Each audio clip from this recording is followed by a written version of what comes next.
Hey everybody, and welcome to a determined wild ride with Steve-O. We've got Trevor Wallace, a self-made success. He built himself up from nothing with help from nobody and just kept at it, making stuff. Like the gorgeous Paul Brisky says, he made stuff until he made it.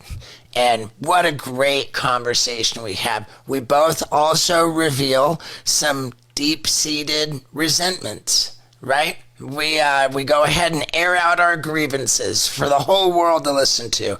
I think you're really going to find it juicy and hilarious. So let's get into it. Ladies and gentlemen, Trevor Wallace. What's up? Thanks for having me. Dude, this is awesome. Dude. Something about this makes me want to take my shirt off, you know? Maybe it's the fur on the wall.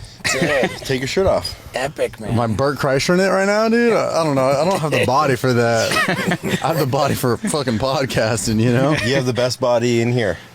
You think? I would think. Yeah, But you for guys sure. have tattoos, and that adds so many points. Yeah, that's true. Yeah, I used to have my ears gauged, but that's about it. Really? Wow, dude. Yeah, I was pretty sick in high school. I could put my pinky through my ear. So I thought so every it chick goes would back. want me. You said what? It grows back.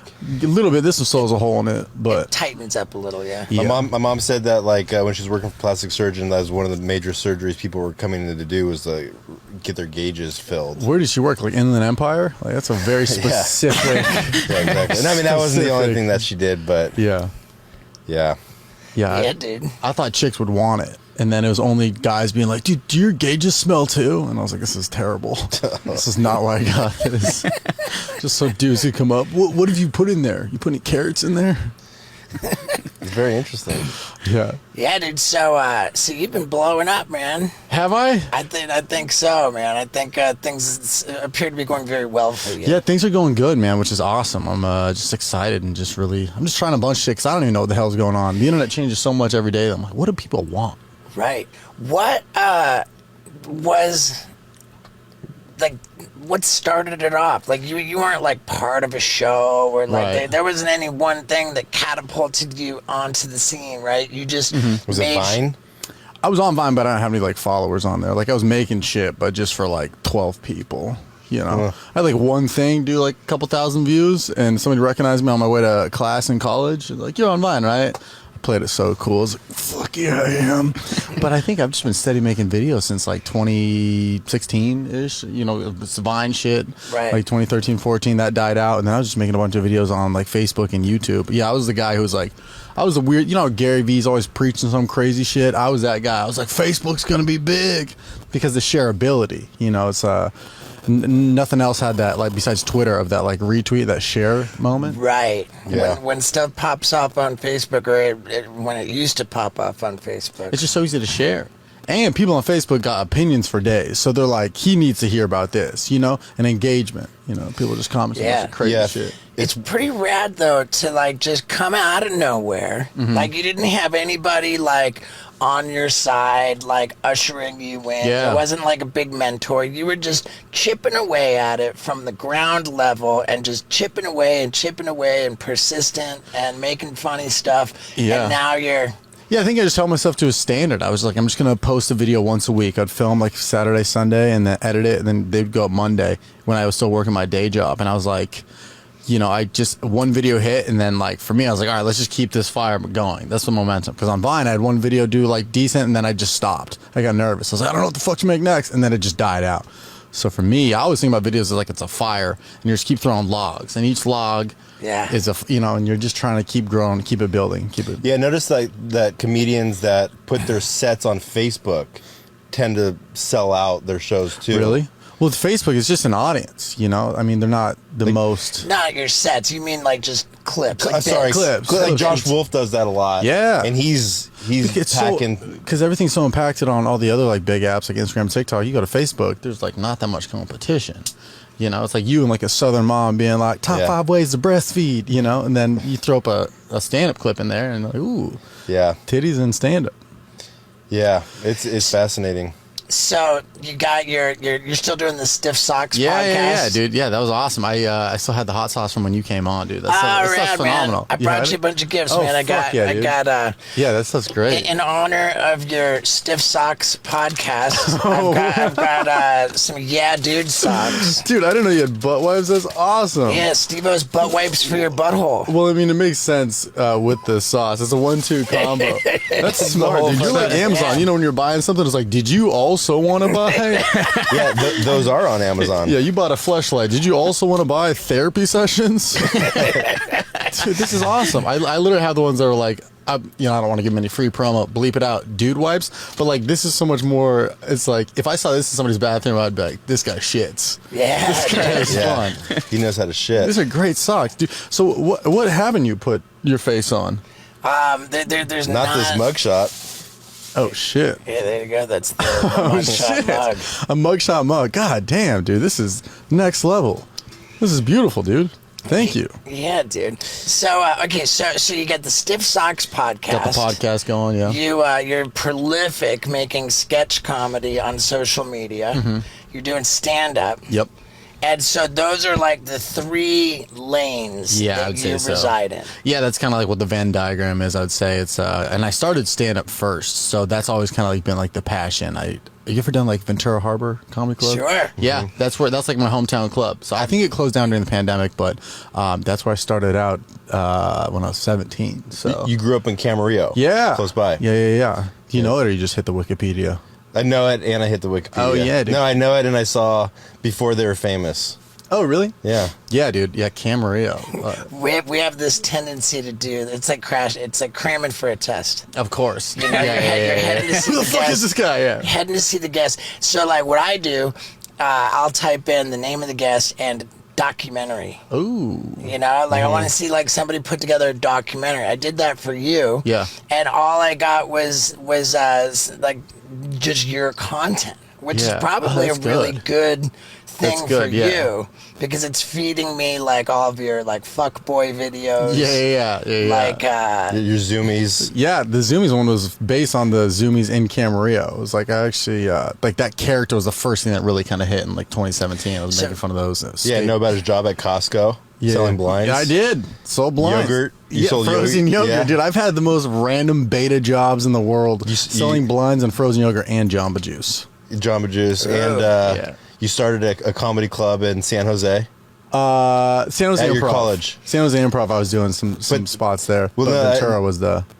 Part of what they said was that at your college you started a space for open mic night. So there was a stand-up comedy club, like gathering of a club, and I remember I submitted an email. I was like, "This is my resume. I performed here." They're like, "Dude, we've never even done stand-up. Just come by." So it was fun. We just meet up in like a lecture hall on like Tuesdays and like run jokes past each other. That's cool. It's pretty neat, dude. You know, I started noticing you when we were the last time we were in Oklahoma City doing shows. Yeah. You were coming the week after us. Oh, really? And it was like right at the start of the pandemic. Was that the Brick House? Yeah. That was the last weekend I did before the pandemic. Yeah, that was the second to last week. We went out there and then the pandemic hit. Yeah. And then I saw you on I'm like, man, this guy's fucking blowing up everywhere. Wait, we went out to Oklahoma. That was the first show after the world opened up a little bit in 21. But whatever. What? But I do remember the last weekend I did. I remember it was like on stage, I had like a 1-gallon thing of hand sanitizer. This was like right before the world shut down, a week before. And the manager's like, if you do a meet and greet and you want to use that, I was like, yeah, okay. Then I'm on the flight and everyone's coughing around me. I was like, oh, this is real. And then a week later, I couldn't leave the fucking house. Yeah. So I started it, is what I'm trying to say. Yeah, didn't put it on the meet and greet. Patient zero. Yeah, exactly. So the podcast is crushing. Yeah, it's doing well, man. It's a lot of fun. It's a mixture of stuff. We've had a few porn stars on now. Everybody's just like, is it a porn podcast? I was like, no, I'm just... Yeah. How did porn stars perform for you on there? great. I mean, the internet is horny, as they say. So Yeah.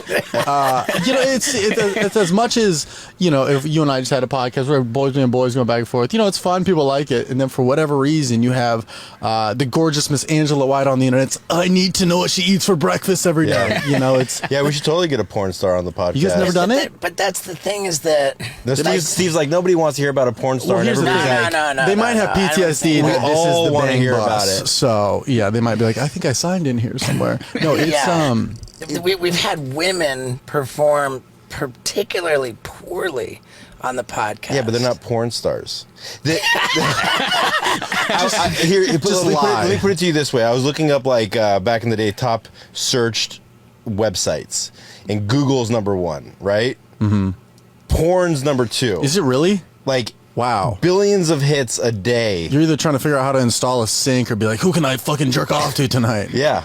And so just based off of people Googling, porn is the most looked up website of all time, neck and neck with Google. And I'm on Google every day. And you're also on something else every day. Yeah. I stopped watching pornography a long time ago. Oh, nice. Sorry, I didn't mean to bring up the P word. Oh no, around it's you. all good. I'm not crying about it. Yeah. Scott and I both have had issues with that. How are you doing with that? Pretty horribly. Oh, you're Really? actually treating yourself to. Yeah, you're once indulging. on. Yeah, once in a while. So I have an Just self-soothing, because I'm single. yeah. And it's I have a question. I mean, was there a moment with porn where you kind of picked your head up and you're like, I'm fucking jerking off to the Family Guy ads? Was there a defining moment where you're like, oh, this has gone too deep? I noticed that in relationships, if I was acting out with porn, that I just wasn't getting it done with my lady. It's like taking your energy. It's taking your energy away from the relationship. And putting it into a sock. Yeah. Yeah. I was just wondering because, with a lot of addiction stuff, it's like you kind of have a moment where you wake up and you go, last night was too much, or you have a moment where you're like, I got to get my shit together. I always wondered, was it a video? But it sounds like yours was just kind of an experience. Well, I mean, for me, man. Oh, yeah? For me, I want to go there. The whole, sex addiction thing. Yeah. Man, there was this chick that I met after one of my shows a long time ago. This was beginning of 2013. Mm-hmm. You know what else happened a long time ago? I stopped paying stupid amounts of money for 5-blade razors because I discovered Harry's. And man, I've been using them for 3 years now. I've not shaved my face with another razor except my Harry's because I love it. It's everything I need. Top quality 5-blade German engineered razors. And I mean, it's this weighted ergonomic handle. It's sleek. It's classy. It's awesome. Nothing that you don't need. Just what you do need. And if you go to harrys.com/Stevo, you get this whole starter kit with foaming shave gel, the weighted ergonomic handle, the 5-blade razor, the travel cover to protect the razor. It's everything you need. And it's a $13 value, but they're going to give it to you for just $3 if you go to harrys.com/Stevo. One more time, that's the whole starter kit. $13 value, you get it for just $3 if you head on over to harrys.com/Stevo. Thank you, Harrys. Now let's get back to it. And she was with a dude. And I'm like, oh yeah, she was stoked to meet me, and I'm like, oh, let me get your numbers, and right in front of her dude. Oh wow. She gives me gives me her number, and then I hit her up after, and she's like, oh, I'm with this dude, and I was like, okay, fair enough. But then like a week or two later, she's like, I broke up with the dude. I'm like, right on, cool. So I fly her out to LA, and we're doing our thing. I remember too, I used to be pretty good about protection stuff. In this case, we weren't. Yeah. We're just rocking it, rawing it, raw dogging it up, bark. And so we've been at that for a couple days, and then I'd take her up on this hike to go get a photo with the Hollywood sign. There you go. She says, it's still weird. That guy I was with, his last relationship before me was with a dude. And I'm like, ugh. Oh, I see where you're Because going. now I'm thinking, like, this is high risk for your boy. Well, high risk for like STDs for and- HIV, you know, Yeah. and I'm like spinning. I remember like we got back to my apartment and I'm like, I gotta walk the dogs. And while I'm walking the dogs around the block, I'm just Googling statistics on. Oh yeah. Well, also Hollywood has so many of those billboards. It's like 1 in 3 HIV. You have 2 dogs. You're like, it's fucking not me. So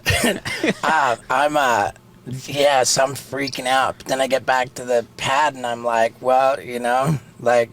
I'm already in it this far. Right, that is true. Right, I'm already true. in this for it, and so here I'm, and then I'm just doing it again, and while I'm doing it again, I'm thinking like, man, what is my deal? Yeah. That was That was the point. How long did you get into something after that, like a program? That was when I first reached out to Yeah. someone saying, hey, I need to get a handle on this, and trying to get a handle on it, that I just couldn't. Yeah. Like I started seeing a sex therapist, and they said, like it's gonna be important for you to be like celibate for like a period. Let's try. I think he said, like, let's try 2 weeks. We're not going to do anything, like, no, nothing. I think it's weird how celibacy doesn't really get celebrated. Like if your friend's like, I'm 6 months off alcohol, you're like, that's fucking great. But like, I feel like if one of your friends like, I haven't had sex in 6 months, you're like, fucking pussy. Like you feel like, right. It's like I'm not. Yeah. I remember telling, like, I was trying it and I just couldn't. I couldn't. Yeah. And it was this comedy of errors. And at the time I was doing stand up.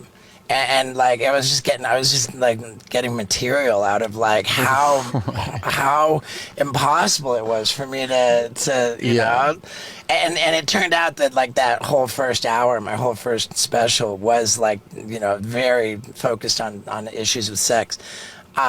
But I remember, like, I got to a point where I really was, committed to it. I ended up going to this outpatient sex addict rehab, and coming out of there, that's how I met Scott. I was like, yo, I just got out of sex addict rehab. You guys are the same place? No. I didn't go, but it's kind of the same rooms.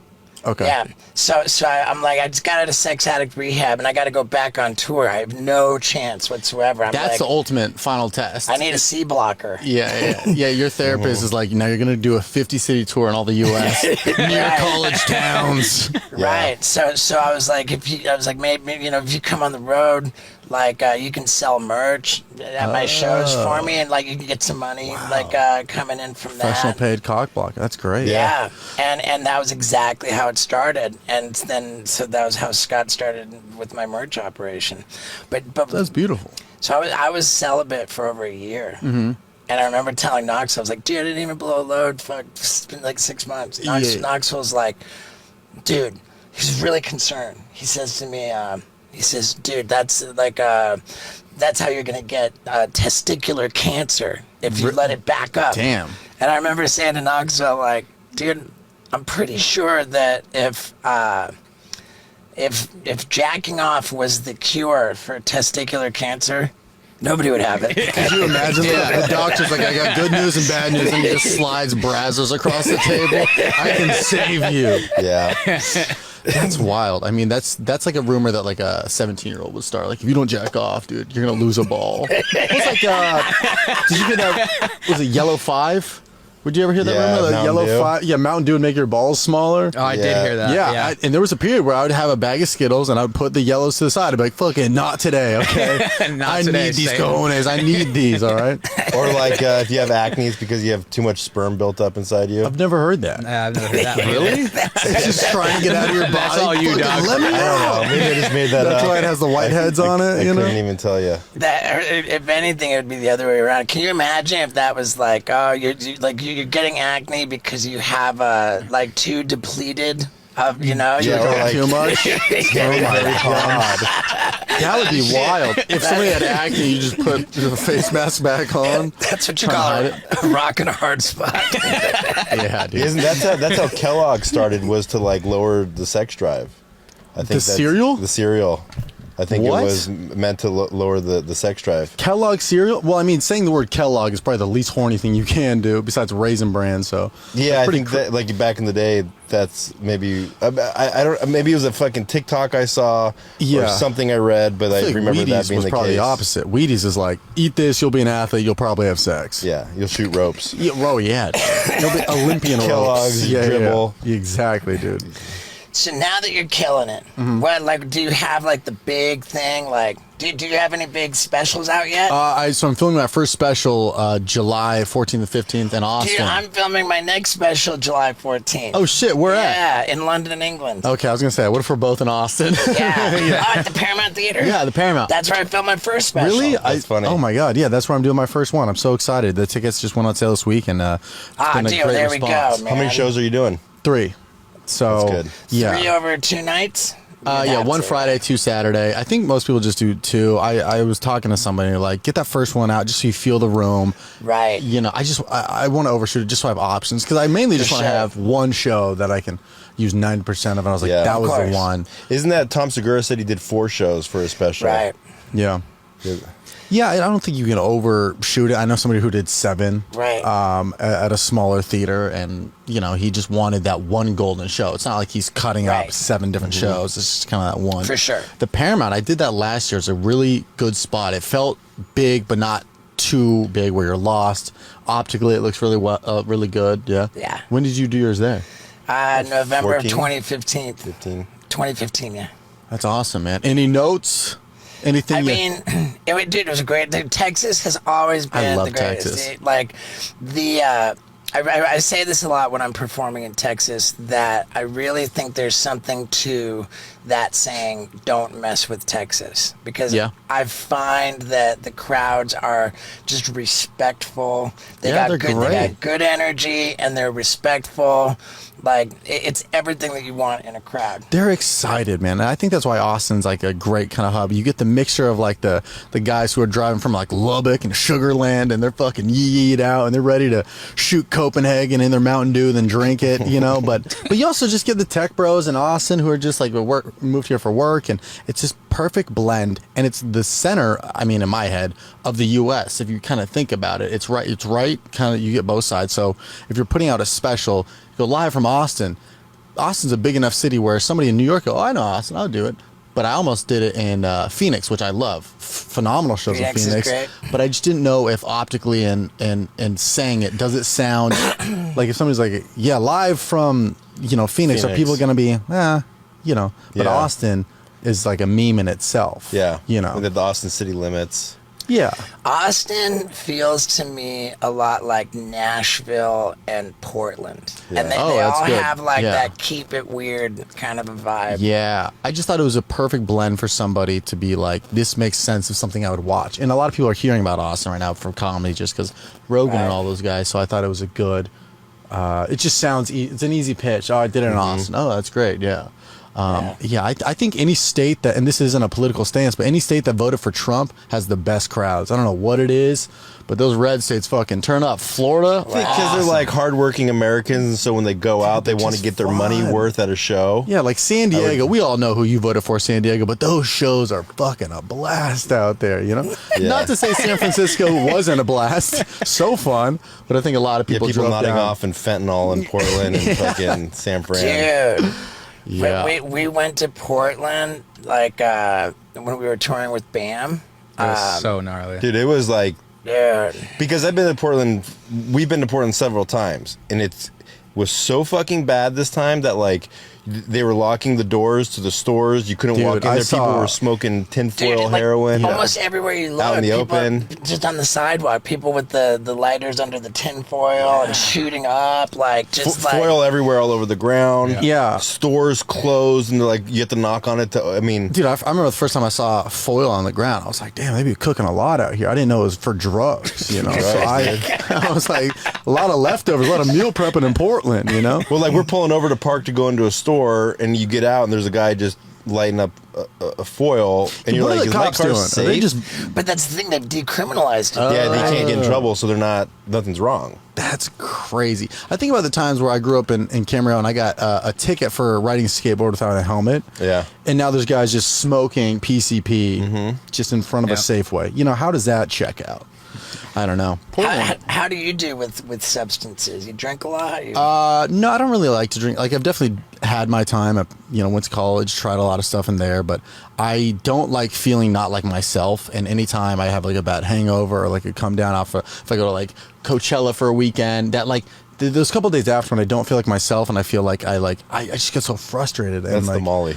Yeah, the serotonin. I remember I've only taken Molly once, and I remember it was coming back from Coachella, and I was like on Google, like how to get my serotonin back, and it's like dark chocolate and lavender. And sure enough, that night I went to Target, and I was like, "Do you guys have lavender and dark chocolate?" Like some fucking freak. Yeah. You got to not jack off for a week. I'm gonna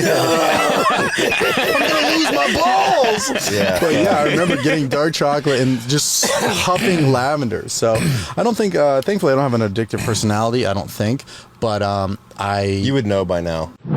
There are a whole lot of things you would know about yourself if you had a Whoop band, the most sophisticated fitness tracking device known to man. For example, I happen to know that I got my day started with 96% recovery.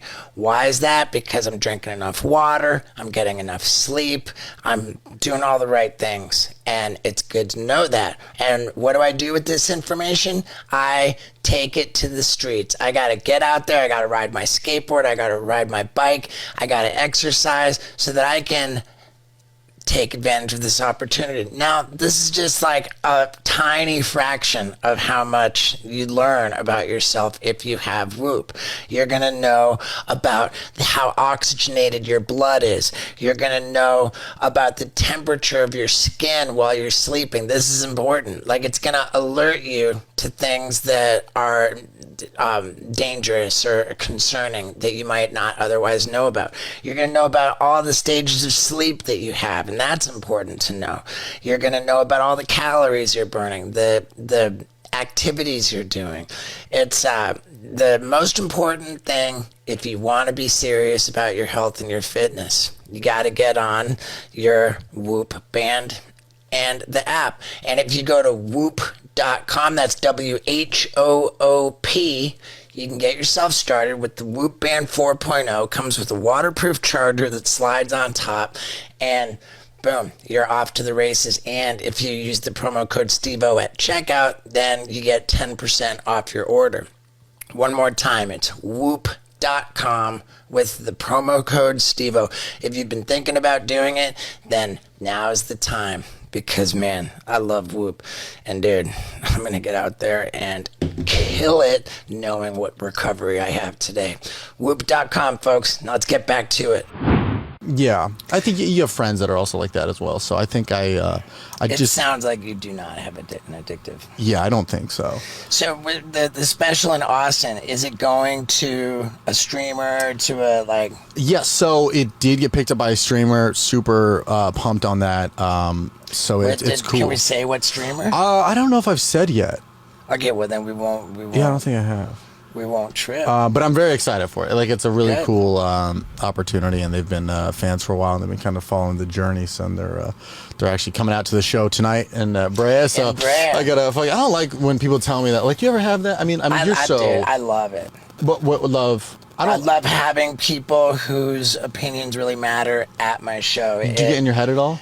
Not really. I just get like more. Yeah, Excited, the more people that you know that are in the audience, the more alive you are. The more people, if I was doing, I'd be like, oh fuck, everybody's here. Like you do that. You love that shit. Yeah, I got something. I've got something to prove. Like I want to impress them. Like and when there are people in the audience who matter to me, right? Like, God, do I have a short fuse for bullshit in the audience? Oh like, yeah. Like, well, it does make you really be on your your fight or flight. But it's sometimes and once you're on stage, you're not thinking about it. You're locked in. Once that first joke hits, you're kind of like you're in the saddle of stand up. But it's like right before you go on hey, Mike Tyson's in the front row. You're like, why would you? I'll fucking see him. You think I would miss Mike Tyson in the front row? Mike Tyson came to see my show one time. Really? Yeah. You guys are probably boys, though, no? Yeah. Yeah, so that's like fun because like that's just a friend. But I was at the Hollywood Improv and somebody's like, "Yo, Mike Tyson in the front." I was like, "Yeah, what am I gonna crowd? What do you do for a living? Knock people out? Cool, moving on." Like, there's not much. How are you with hecklers at your shows? Do you not put up with it, or do you fuck with them a little bit? It depends. If you're just drunk and yelling at nonsense and not adding anything, then it's annoying. But if there's certain parts of my set where if I say something, it might get a response. Where I talk about like this graffiti I saw that said like "fuck love," right? And I thought that was such a funny thing to, in like gangster bubble font, like "fuck love." And so I talk about that. And sometimes when I say "fuck love," you'll get some girl like "woo," and you're like, "Oh, what's going on with you? You go through a relationship?" Right. But I think if it's somebody yells something out, or I have videos that people will call out, like I made fun of Subarus in a video, and then if I reference cars, like I have a whole bit about guys with like kind of like loud cars, and somebody be like, "What about Subarus?" So those are things I don't really look for it, but there is moments where somebody could chime in, so I don't mind it.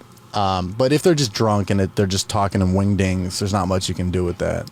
Right. I get that so much, man. Yeah, how do you and do? It just Show me your dick. It drives me nuts. Yeah, that's. I mean, that Steve But somebody would gets say that to him twice at a a Whole show. Foods, It drives me nuts, and I draw a pretty hard line with it, you Yeah. know. Like, I just take the position that, like, here I've got all these people that came out to enjoy a show. That's true. And That's like true. you're just vandalizing the show, disrespecting everybody here, and so like I make it very clear that I don't. Yeah, it is weird when you have to be kind of like the parent a little bit Yeah. when you're like, "Hey, like, look, I know you're having a lot of fun, but there's 500 people here that all paid. They got babysitters Right. this," and then the person's so drunk they don't know what's happening. Right. And then the problem is that there are a couple points in my show where I'll actually ask the question, I'll ask the crowd a question, and everybody's scared to like, Answer it? Well, backfires. Well, I've done the opposite where I ask the crowd a question. I'll be like, "Yeah, what do you guys do in insert city?" And then it's just like nobody, and it's just too much at once. Or you Right. say the wrong thing, like you're in Philly and. You're like, "Yeah, what is the best place to get a cheesesteak?" And then it's just a gang turf, and they're, "Ish Kabibbles, you gotta get," and then they're just yelling out, "You gotta, Geno's, go to," and you're like, Yeah. guys. right. And I don't really watch a lot of sports. And I remember in Philly, I said something about, Bills Mafia, Buffalo. I referenced something about football, and they have a chant. And it went on for maybe a minute, but it felt like an hour. Everybody in there is doing it. And I'm just standing there like it's happy birthday singing to me. And I'm just like, cool. When is this going to end? I don't know sports. I don't know what is going on right now. But Was that at Helium? it was at some venue that used to be a church, then they turned into a theater. It was actually really neat. I forget who owned it, but it was like an old rock star turned it into a thing. It was really cool. There was like stained glass, and the show was at 7, so you could still see the light, the Lord beaming through a little bit. But yeah, shows like that are. But then it's like, what am I gonna do? Disrespect this city for being like, you guys can't have pride in your football Right. team? I like when cities do that, like was it like Denver or Portland or Oregon, where they'll convert a church into a restaurant, or they'll convert a Yeah, church into it's something, an interesting play. a nightclub. Yeah. That's big in Denver. Really? They had churches Yeah. will be nightclubs, and it's kind of a trip. Oh, Denver's got this whole. I mean, even the Denver airport. I just learned about that recently. I've been watching some WF podcasts, and they went through the yeah, Denver it's airport. bizarre. It's bizarre, but I didn't know they would turn it into bars there. Yeah, nightclubs and shit. That's interesting. The first time I got drunk was at church. That's a hilarious. That'd be kind of a cool fucking place to just That get would be drunk it. at. How did you get drunk at church? I was an altar boy.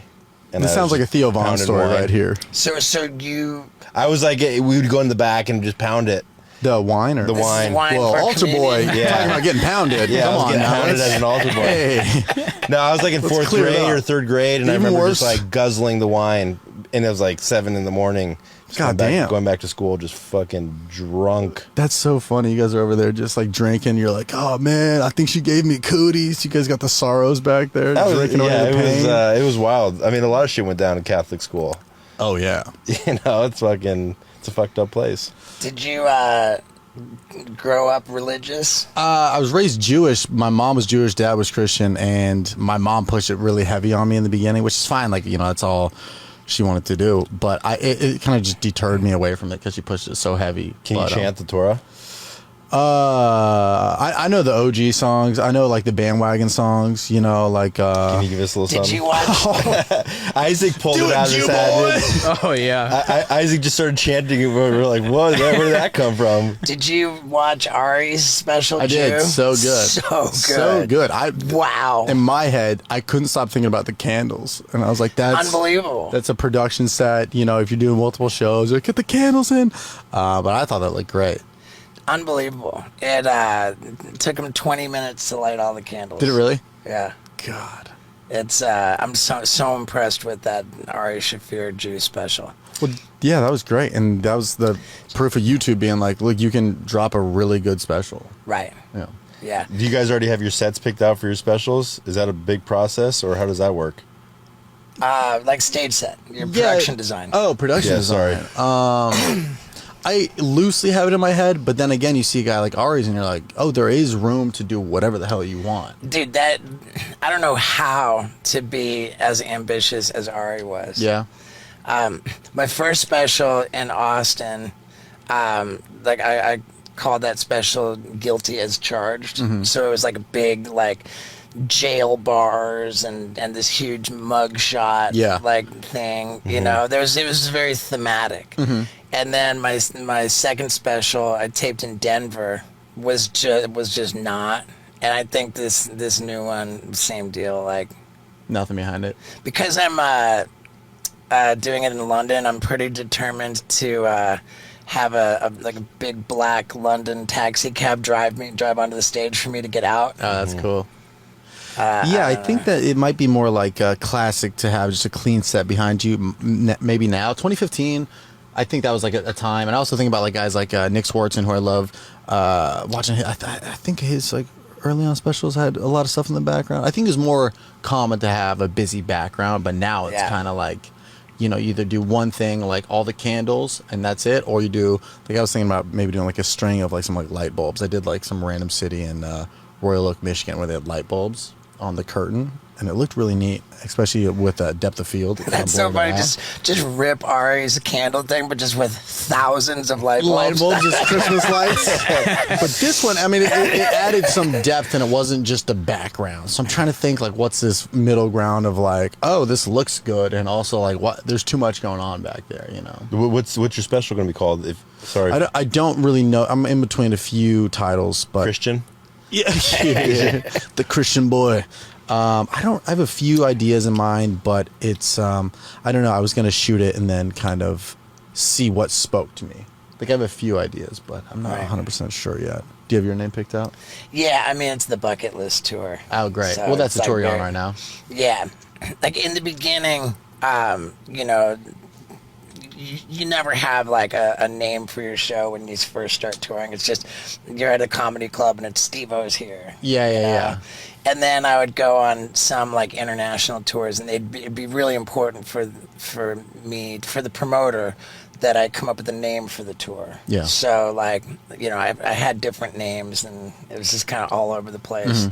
But now as I put together a show, I'm very clear on what it is. Yeah, I mean, that's the tour that I did was called "Are You That Guy?" because it's like that's the most common thing I'll get like on the street. Like, dude, are you that guy? Are you the TikTok guy? You do the thing, or they just think I'm the Jacksonville Jaguars quarterback. They'll be like, Trevor Lawrence, and I'm like, close enough. People call me Trevor Noah, and I'm like, I'll take it. He's a handsome man. So you know that kind of played into the theme of like people know my face but not my name.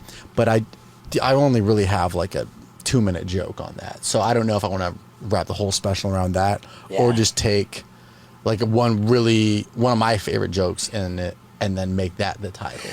I would encourage you not to have the title of the special be about people not knowing your name. No, exactly. I'm just going to call it, who the fuck is this guy? Should I skip this? Yes. Yeah. I'm going simple. I'm also thinking about what's going to roll off the tongue. We go, have you seen blah, blah, blah? Have you seen, Right. Have you seen Bucket List? Have you seen, you know, I don't want the whole, have you seen Are You That Guy? That just sounds like a murder show on Hulu or something. Yeah, have you seen, I've never thought of it that way. Have you seen Are You That Guy? Now I'm like, why did I call it the bucket list? No, have you seen Bucket List? Because you got to think about what's the abbreviate. Because I always think about that for like rappers or like DJs. You want a quick, do you know this guy? Have you heard of this guy? Or if you follow somebody on Instagram, like, what is it? They're like, it's Trevor with 4 E's, 2 R's, and you're like, this is too too many. You got to just And then quit. there's Andrew Santino. Like, do you think? Was it cheeseburger? Yeah, cheeseburger. Yeah, that was good. Yeah. I enjoyed that. Yeah. I thought that the stage set, the production design for Cheeseburger was like pretty classic. bland.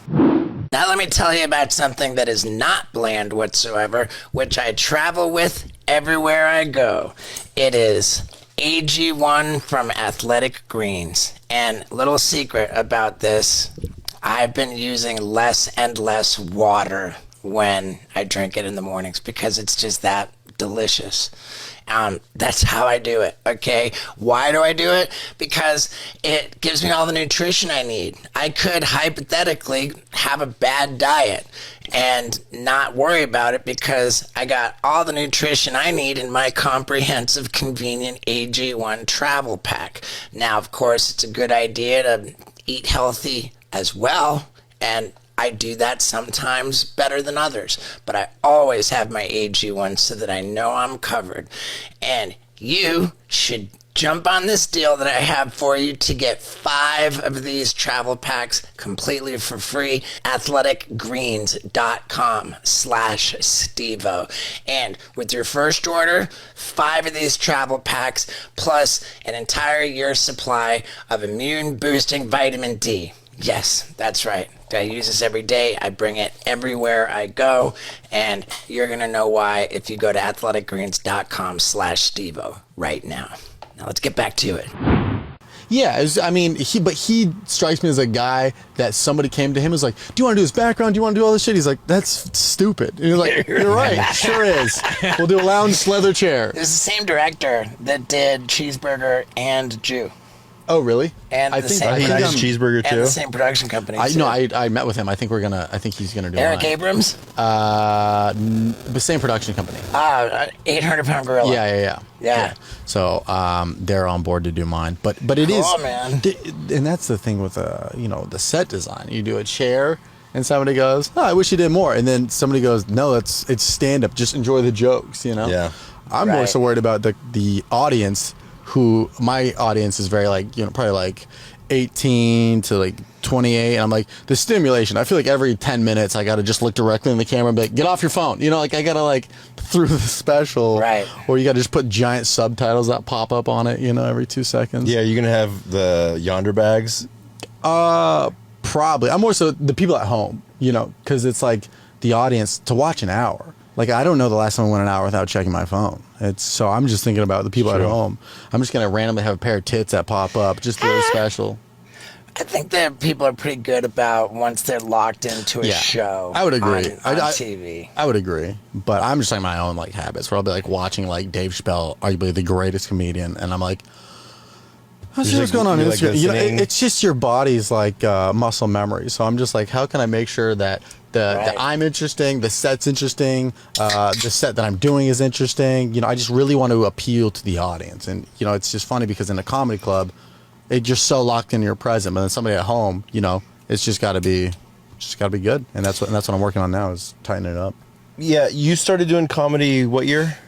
I was 2011. It's 2011. And so Took some time off in college, but really predominantly getting after it in 2014 is when I I was going to open mics after class. And so 9 years you've been doing comedy and you're doing your first special. Is that the average lifespan of somebody in comedy starting from the ground zero to get their special? I've More heard about- or less? I mean, I think that sounds about right. Yeah, I think about 8 years is when people kind of do. Most people I know did one after around 8 years, but 8-year now mark. it's that was the people that I knew that did one after 8 years were for Comedy Central and all these other streamers. But they're now it's half-hour YouTube. specials, right? A Yeah. solid hour.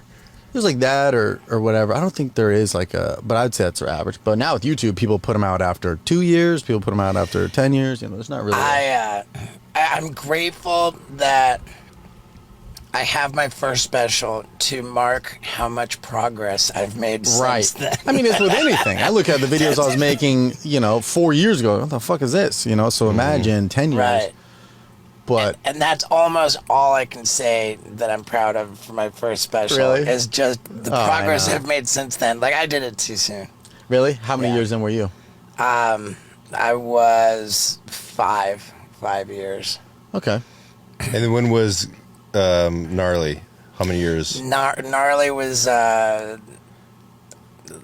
a little over 2 years after that. After. And Yeah. was that enough time to get another hour together? I think it was. And then now since then it's been 5 years. Oh yeah, there you go. And dude, my new hours, like gradually over the course of the time of me doing stand up, it became multimedia. You know, Yeah. At first it was just me and a mic, then it was me and a mic, and I edited footage in after the fact Right, to illustrate the stories. And then the third hour, now like footage comes on the road. It's multimedia in the theater. Oh, and that's a great way just to really fully get a full show. People leave there, they can picture it's Oh, dude. it's got to be a full experience. It's like each item on my bucket list gets like a crazy story, and then pay off the story with the That's footage great. of it. But I mean, you wouldn't have thought of that for your first special. Like that's a truly veteran Steve-O right there, really mapping it out. Yeah, what was that aha moment? It was just after taping the first special, while putting together the second hour, and I was performing on stage in a comedy club in Atlanta. I remember that. And I thought, oh my God, like these stories that I'm putting together this new hour with, like almost all of it happened on camera in some fashion. So Yeah. I could edit the footage in after the fact and have it be a multimedia experience. My head exploded, Well, so I also started the taping. the stuff you do is so extreme that somebody in the crowd is trying to picture it, and it's 1,000 times gnarlier than what it is. So once they see it on the camera, they're like, "Oh shit, this is not only one real, but two, now they're experiencing it." So when you talk about it, they're right there with you. It's so much Yeah. fun for me because largely stand-up comedy is just licensed to make up complete bullshit stories. Right, And, like, exactly, yeah. You know, if it's not completely made up, it's just so you also know, get lost in overblown and exaggerated. Whereas like my material is just like 100% Yeah, truth. truthful. Exactly. And so like having the receipts to provide Exactly. is just it's really fun. I think if somebody wasn't full, like it's something, your average story that you're telling or video sounds almost made up. You're like, I was doing whippets in Denmark with 4 strippers and a giraffe. And then somebody's like, yeah, I don't believe it. Then you're like, bloop. And they're like, oh, fuck. Yeah. That was a giraffe. It's 100% how my show plays out, and I'm loving it. I'm That's surprised awesome. that you haven't thought about doing multimedia stand-up. I have. I did a show one time in Hollywood, and it was, I forget what it was called, but essentially you had a clicker, and you would go to, and it was to essentially animate your set. And I had so much fun doing it because with the right timing, you know, it can be the punchline up with your punchline, so Yeah. it hits double hard. Carrot Top. Yeah. So Have you seen Carrot Top? I haven't heard he's amazing, Dude, he's so fun. I've heard it's man. unreal. He's great. but I think that would be the next level of this because there's no right or wrong of like how it has to Right. be done. And the way to, you know, kind of evolve with the decreasing attention span Right, yeah. of people in smartphone civilization. Right, exactly. I think it's to feed them, like... Yeah. Yeah, that's a good point. And know, dude, when you're in Brea tonight, that's just this huge LED Exactly. video They're all wall. Dude, set I up for love it. They're all set up for it, and it's way better than the LED brick screen they put behind you. You're like, yeah, who's buying that? This is brick and mortar back here. Yeah, it's Yeah. the best, man. That Brea, comical I'm excited. Irvine, like... Brittany, Yeah. say hi to Brittany for us. Does she work there? Yeah. Oh, no, I know Yeah, her. I she's know her. the club manager. Yeah, she's great. Dude, didn't she kick someone's ass who was acting up in the audience? 4 times a night. Like she fucks people up. The comedy club, like managers and owners are low-key like mob people. Like they'll come in the green room with like a blood eye, like, yeah, I just got swung at. Did you need anything? Do you want any food to go? Well, the crazy thing is like she's hot and and she fucks people up. And we talked about it when we had Mark Norman on the podcast, Yeah. but like yeah, that's what throws you off because she's the sweetest girl, the nicest girl, and then all of a sudden someone will try to get backstage. That's and then Brea, baby. You walk in and she's like has her fucking forearm up to the Yeah. throat and is like, "Get this guy out of here!" You're just like, Got "Holy brass shit, I'm in knuckles on her. love." Yeah, I'll check to see if she's got any blood on her knuckles when I see her tonight. She probably does. Yeah, but Yeah. it is funny how so I forget where I was at, but some club owner got pushed by somebody into like where a curb was behind them. You know, they almost got like tabletop by the curb, and he just came in. He's like kind of sweating. He's like, Yeah, I just got pushed down. But you guys good? You need anything? You still need a ride home? I'm like, dude, you need a ride to the hospital. Yeah, You need a life alert? What's happening? It was at the Brea Improv where I recorded this YouTube video. It was an old bit that I didn't put in my special called "Celebrities I Did Cocaine With." I've seen this. Yeah, that was filmed at that thing did a lot of views. Big numbers, right? like 10 million. God damn. I mean, but that's something you have to get on video because people are just like, I don't believe it. And then you're going through the stories and the details. And I believe it. That one I didn't have, but that's like a big reason why it wasn't in that multimedia special because there is no footage. You didn't have the footage of Paris Hilton racking a line. Yeah, nobody likes cameras out when you're racking lines. Of course, yeah. Like, you a narc? What's going on here? Like, oh, it's for my special. Yeah. Yeah. It's so funny, man. But yeah, I remember too because it's a huge room, 550 seats. That's crazy for a comedy club. But Big, the yeah. ceilings are super low. I love it. We're in there fucking flying drones. To Oh, get really? crowd shots. Holy shit. That's next level. Can you imagine being hammered? Like, that's how you lose somebody's attention. They're hammered. Like, the fucking government. You're spying on us. Yeah. That's But awesome. dude, that's rad, man. Congrats on excited. that. Dude, I'm super stoked for you. I'm excited, What do you have any other like big projects in the works with the sketch stuff? It seems like This was kind of like, so we pitched a show during the pandemic, and we kind of pitched a few things, and it's kind of like, it's very like, yeah, this is a thing, there's not like any like sudden acts on it. So I was like, let's do the special, really focus on that. And then afterwards, use that momentum, hopefully, to, go out to the market and be like, hey, we also want to do this or whatever it is. But mainly just that. I think about like very 3 months at a time. And I'm like, I want to focus on the special. Mm-hmm. So, our guy Vinny over here is getting into sketch comedy. Not How's it going? Yeah, it's been fun. It is I fun. got something going that I'm really stoked on. A pitch in a show, or you're I'm creating? working on a project right now, not for any particular thing, but He's got like banger sketches Yeah. that he is holding out hope that there's a home for other than YouTube. He's Okay. hoping that there's a project that he can sell. yeah. Yeah. I mean, that's the weird part about YouTube is it's like proof of concept where you post it on there, it does well, and then It's like a trademark. Yeah, well, Yeah. then network execs go like, there is an audience for this. For sure. Well, my idea behind the whole thing was like start this sketch group, Yeah. the whole social media thing, YouTube, every platform, and then have something like the consistency with that going, and then at the same time work on this quote unquote pilot and have everything ready. Yeah, pitch Bible and Yeah, of course. Yeah. Yeah, I think it's just people. I mean, network execs only care about numbers. For the same sure, thing about yeah. comedy clubs. They Yeah, care yeah. about numbers. So Yeah. it's like, they're like, yeah, this is funny, but once you put like 1 million views underneath it, optically, they're like, whoa. Audience, money, cash. Mm-hmm. They're just AI robots up at Fox being like, do, buy it. Right.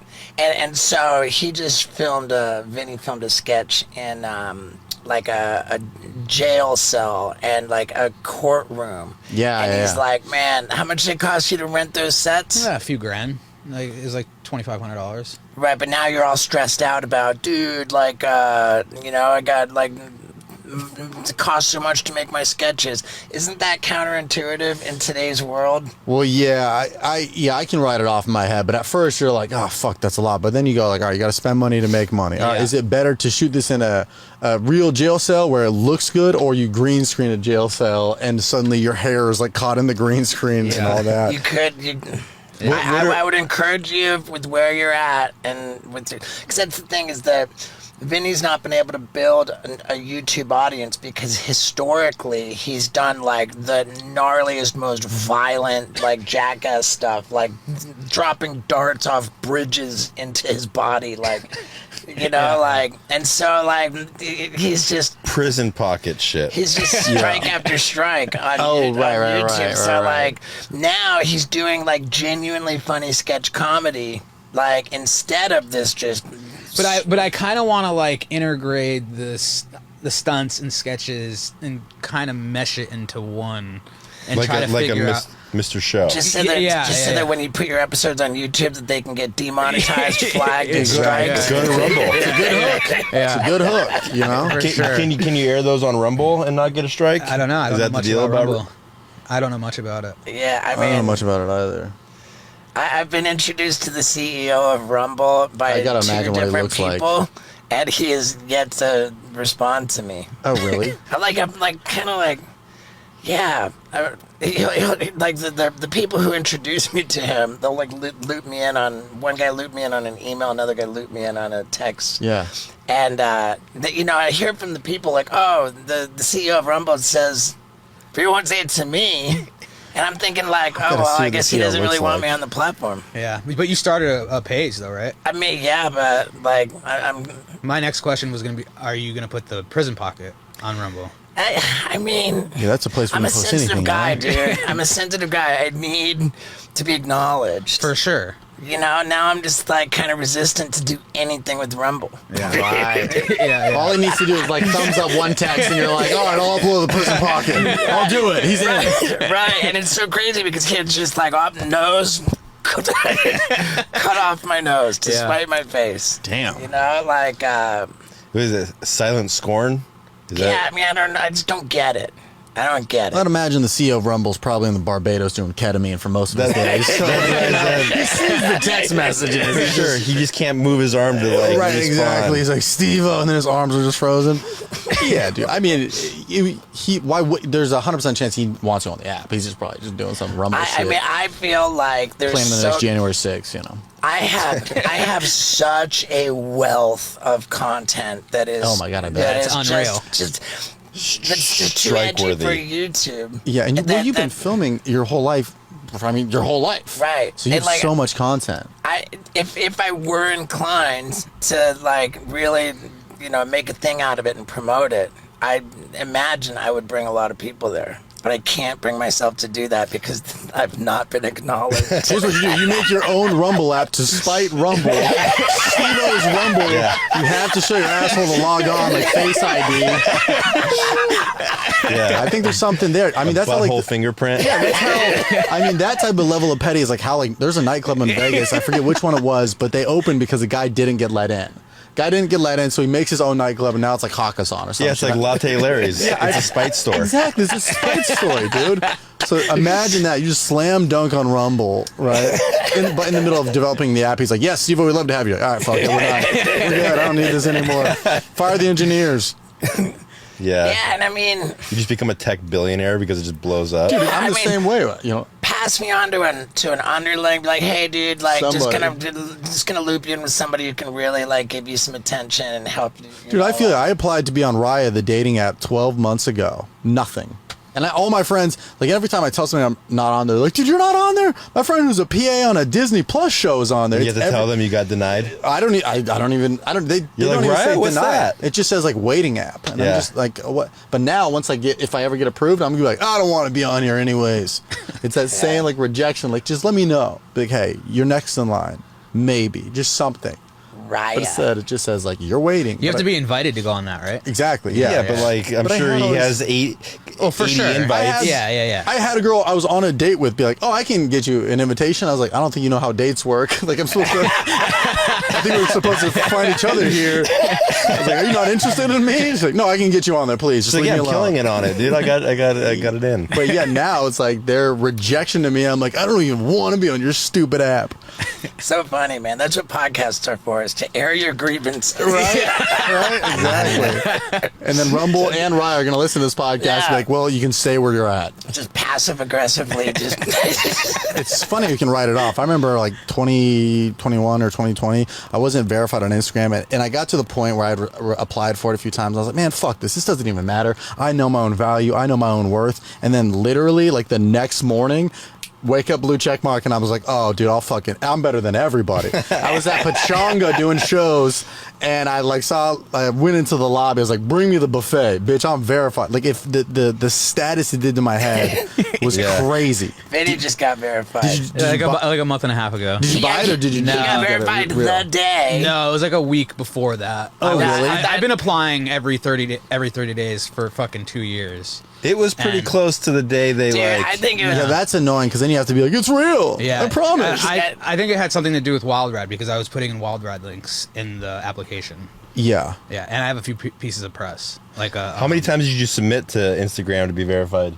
every 30 days for 2 years. Dude. Oh, wow. So 24, I believe, is the math on that. Vinny, dude, like right here, Trevor's proof that you can do everything that you want to do. Oh, for sure. We got him on the Wild Ride podcast. It's a good platform for him. Of course. We've been like... We're trying to get him to 30,000 followers. Yep. On what IG. Oh, hey, we announced that when I said I was going to do it in the intro of another podcast, announced the winner.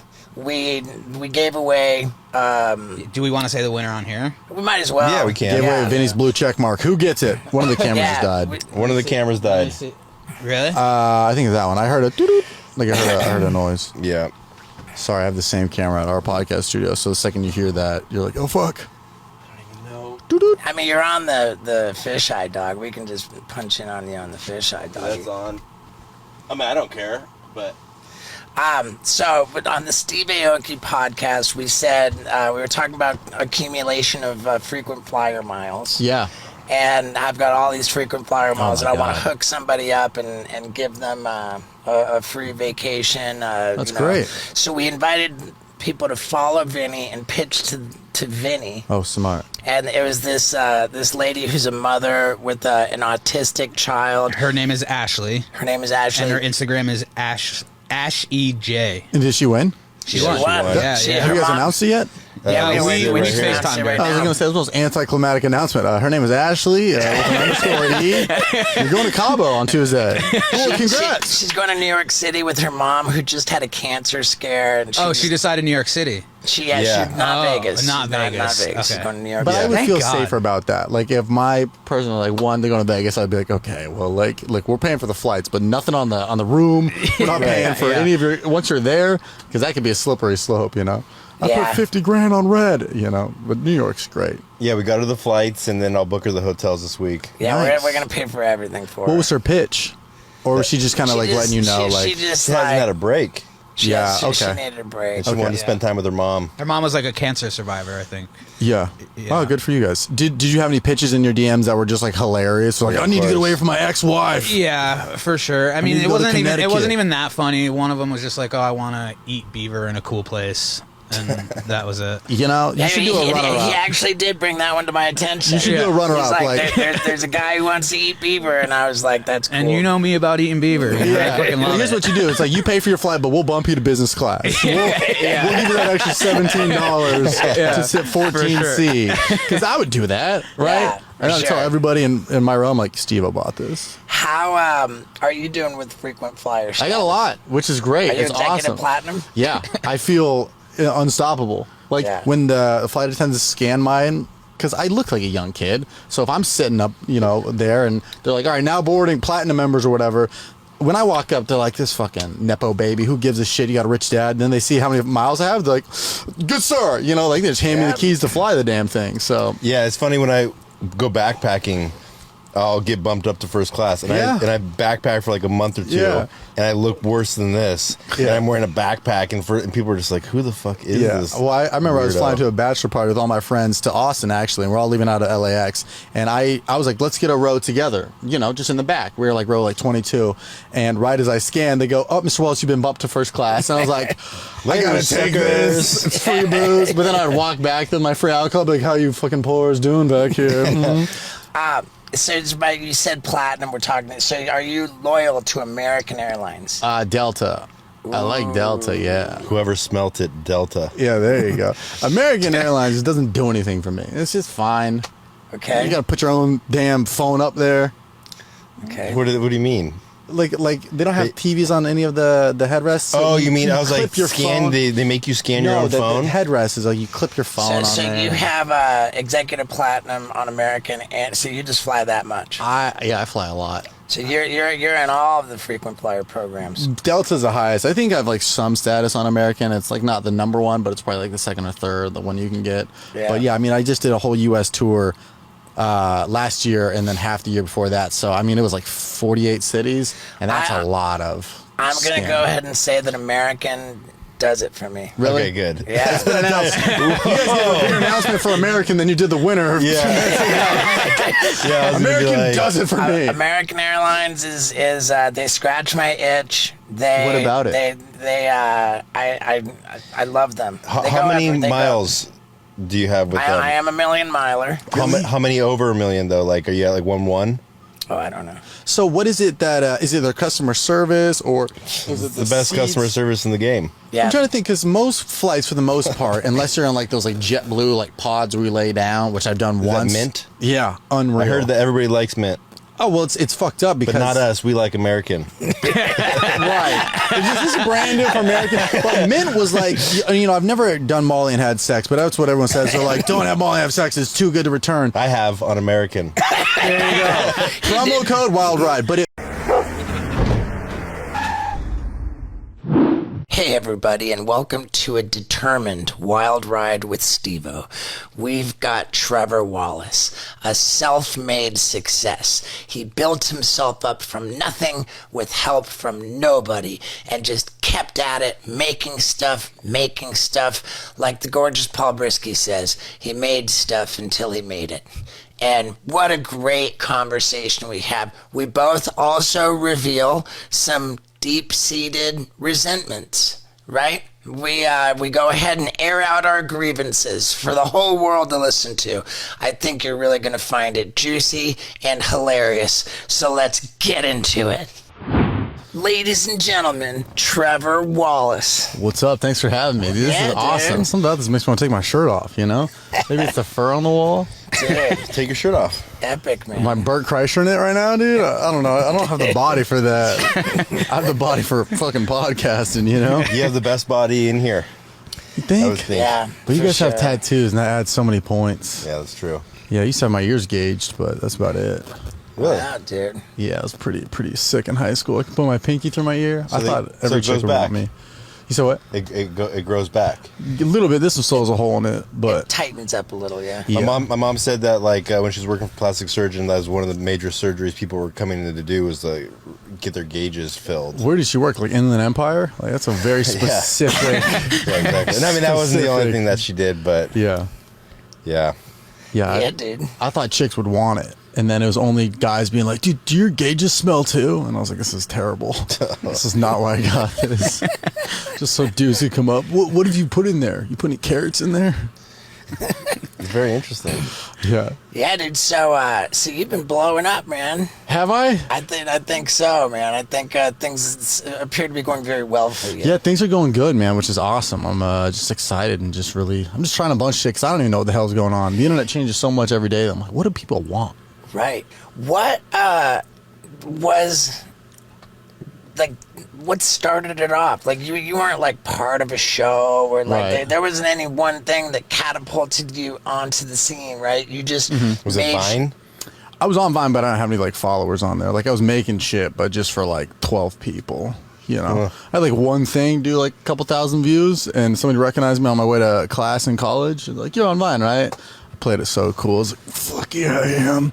But I think I've just been steady making videos since like 2016 ish. You know, it's Vine shit. Right. Like 2013, 14, that died out, and then I was just making a bunch of videos on like Facebook and YouTube. Yeah, I was the guy who was like, I was the weird. You know, Gary V's always preaching some crazy shit. I was that guy. I was like, Facebook's gonna be big because the shareability. You know, it's nothing else had that, like besides Twitter, of that like retweet, that share moment. right. Yeah. When stuff pops up on Facebook, or when it used to pop up on Facebook. It's just so easy to share.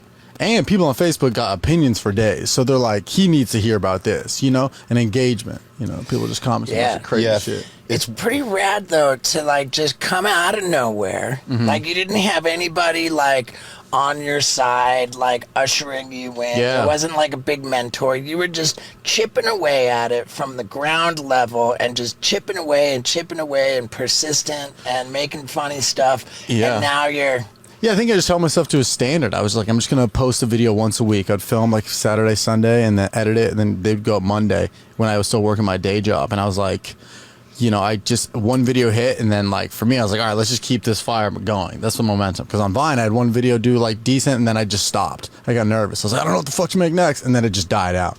So for me, I always think about videos as like it's a fire, and you just keep throwing logs, and each log is and you're just trying to keep growing, keep it building, keep it. Yeah, notice that comedians that put their sets on Facebook tend to sell out their shows too. Really? Well, Facebook is just an audience, I mean, they're not the most. Not your sets. You mean like just clips? Like Sorry, clips. Like Josh Wolf does that a lot. Yeah, and he's packing because everything's so impacted on all the other like big apps like Instagram, TikTok. You go to Facebook, there's like not that much competition. It's like you and like a Southern mom being like top 5 ways to breastfeed. And then you throw up a stand-up clip in there and like, ooh, titties and stand-up. Yeah, it's fascinating. So you got you're still doing the Stiff Socks podcast? Yeah, dude. Yeah, that was awesome. I still had the hot sauce from when you came on, dude. That stuff's phenomenal. Man. I brought you a bunch of gifts, man. I got that stuff's great. In honor of your Stiff Socks podcast, I've got some dude socks. Dude, I didn't know you had butt wipes. That's awesome. Yeah, Steve-O's butt wipes for your butthole. Well, I mean, it makes sense with the sauce. It's a 1-2 combo. That's smart, dude. You're like Amazon. When you're buying something, it's like, did you also want to buy? Yeah, those are on Amazon. Yeah, you bought a fleshlight. Did you also want to buy therapy sessions? Dude, this is awesome. I literally have the ones that are like, I don't want to give them any free promo. Bleep it out, dude wipes. But like, this is so much more. It's like if I saw this in somebody's bathroom, I'd be like, this guy shits. Yeah, this guy is fun. He knows how to shit. These are great socks, dude. So what haven't you put your face on? There's not this mugshot.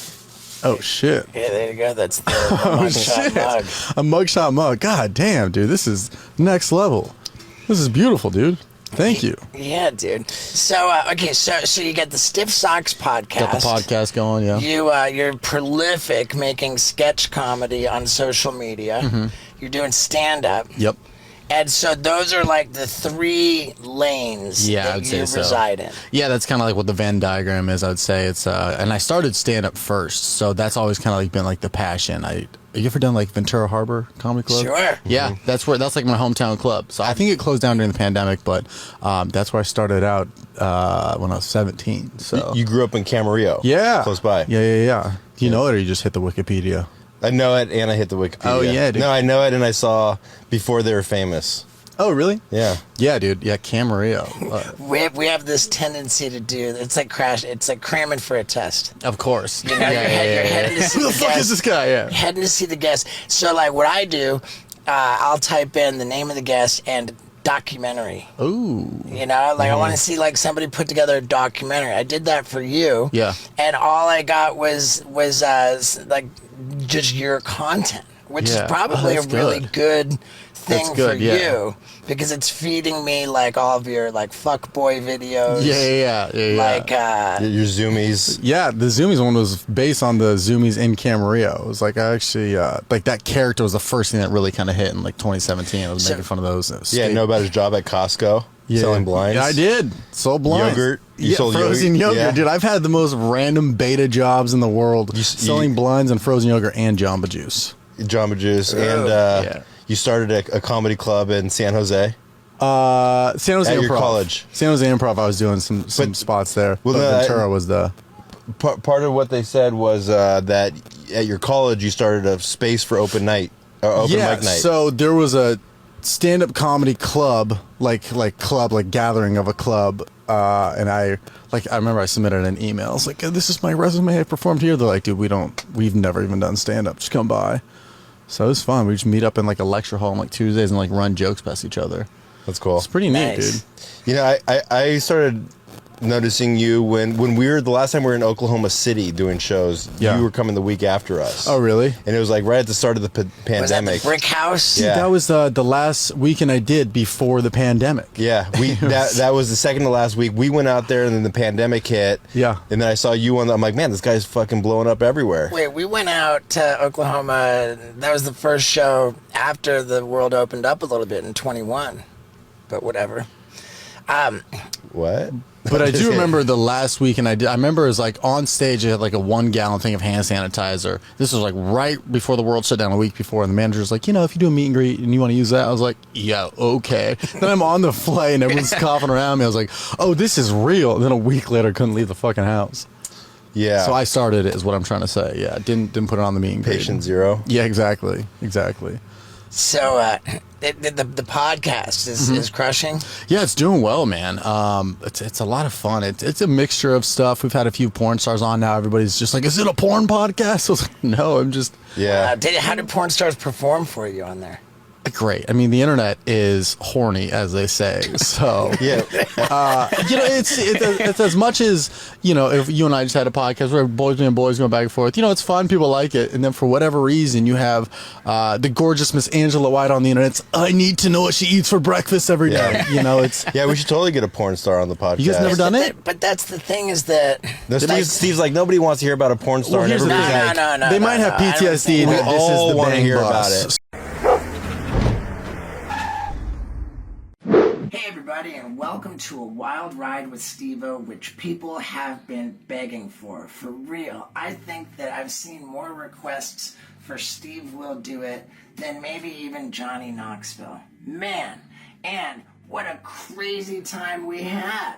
Dude, he's one of the Nelk boys. They are absolutely on fire, and this episode is insane.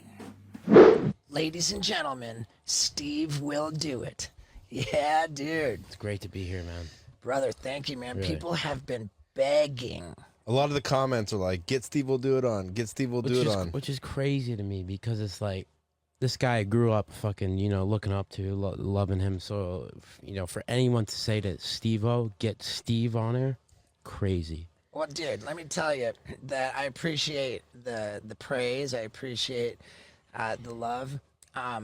And let's be honest, dude, you're on fire. Like, you're on fire. Thank you. You feel like you're on fire? I feel like I'm killing it, but I'm on the right path. Like I'm just doing what I. How old are you? 22. 22. Oh my God. 22. Yeah. Jesus, that's so crazy to me. Now the Nelk boys. There's two Nelk boys.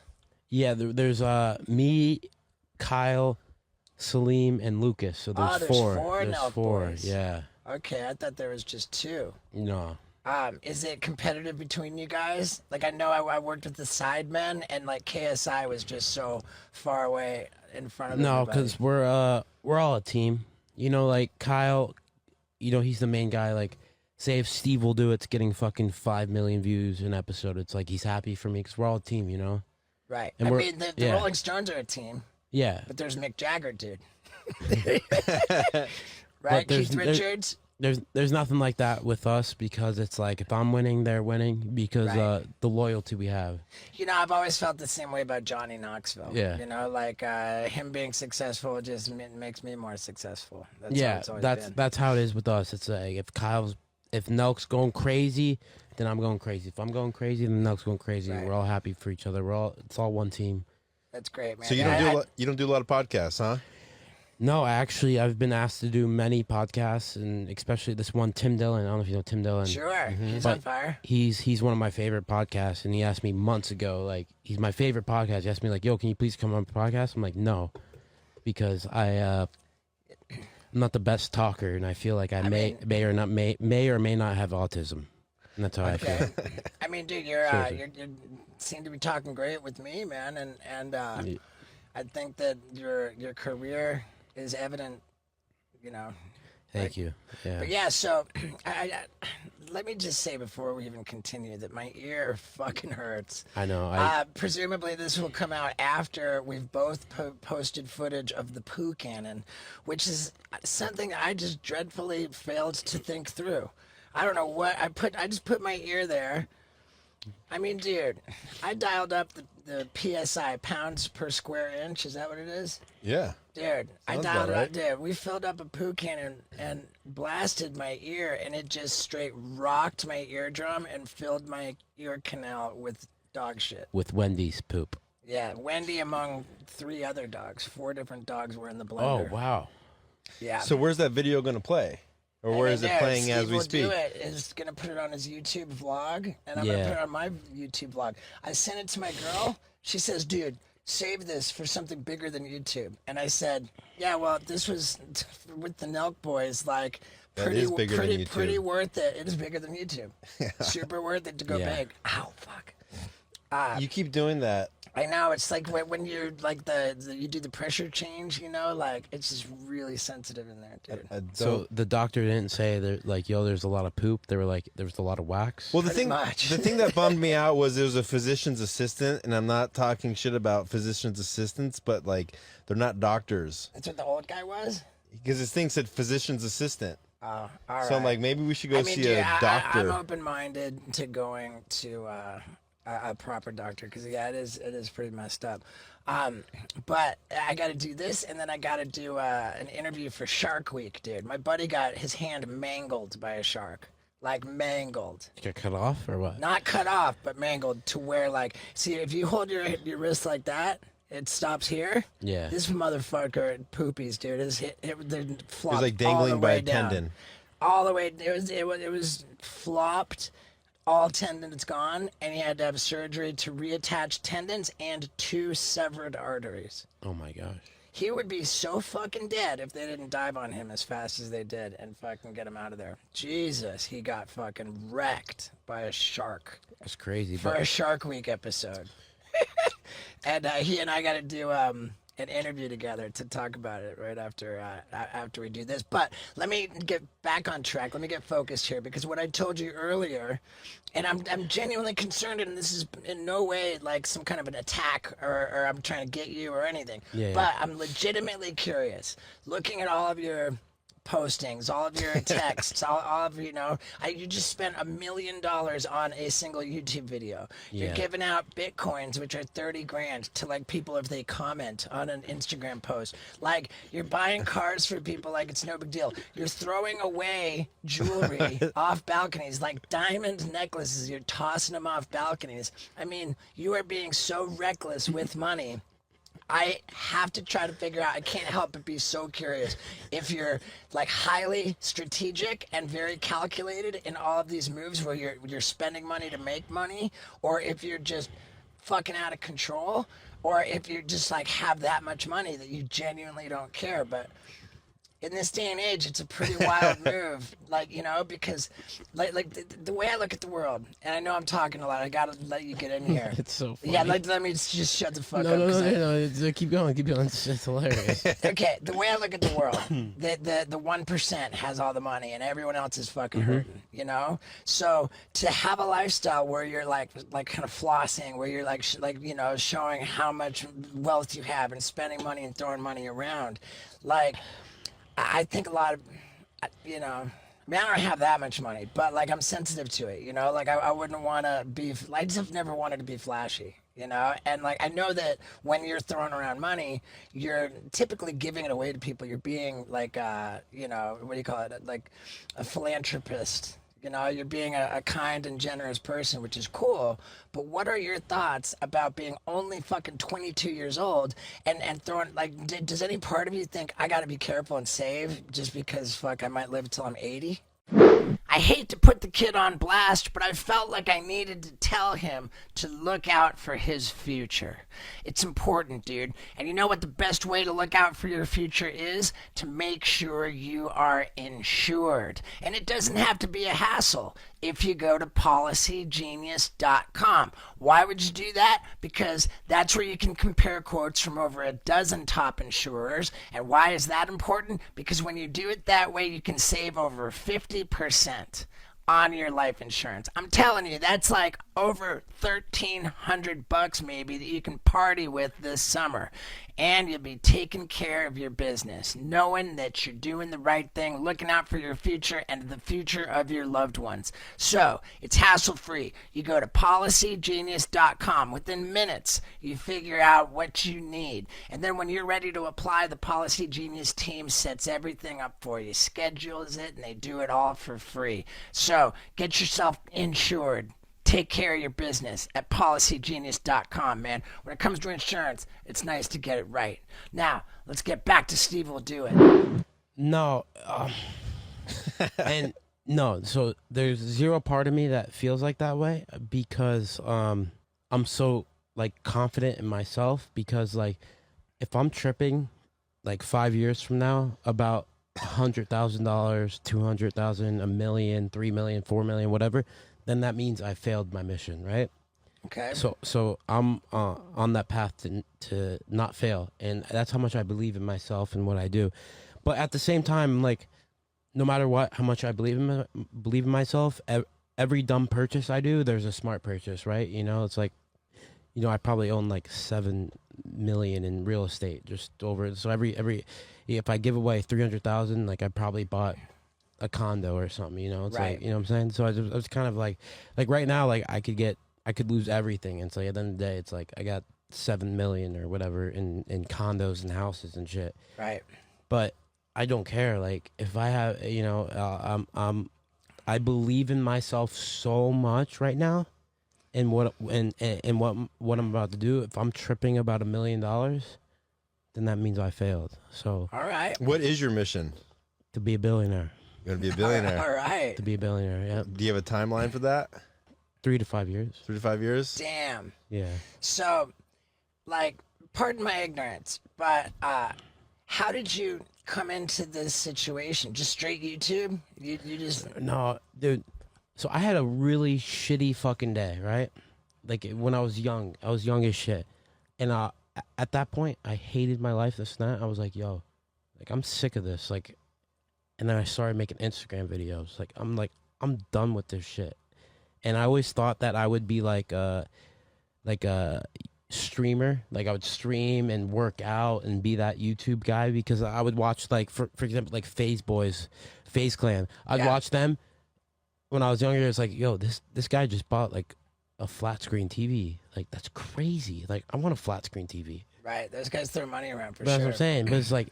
But it's like I had like the shittiest day of my life, and I was like, you know what, fuck this. Like I'm doing this, and that's when I started drinking liquor on Instagram. Okay.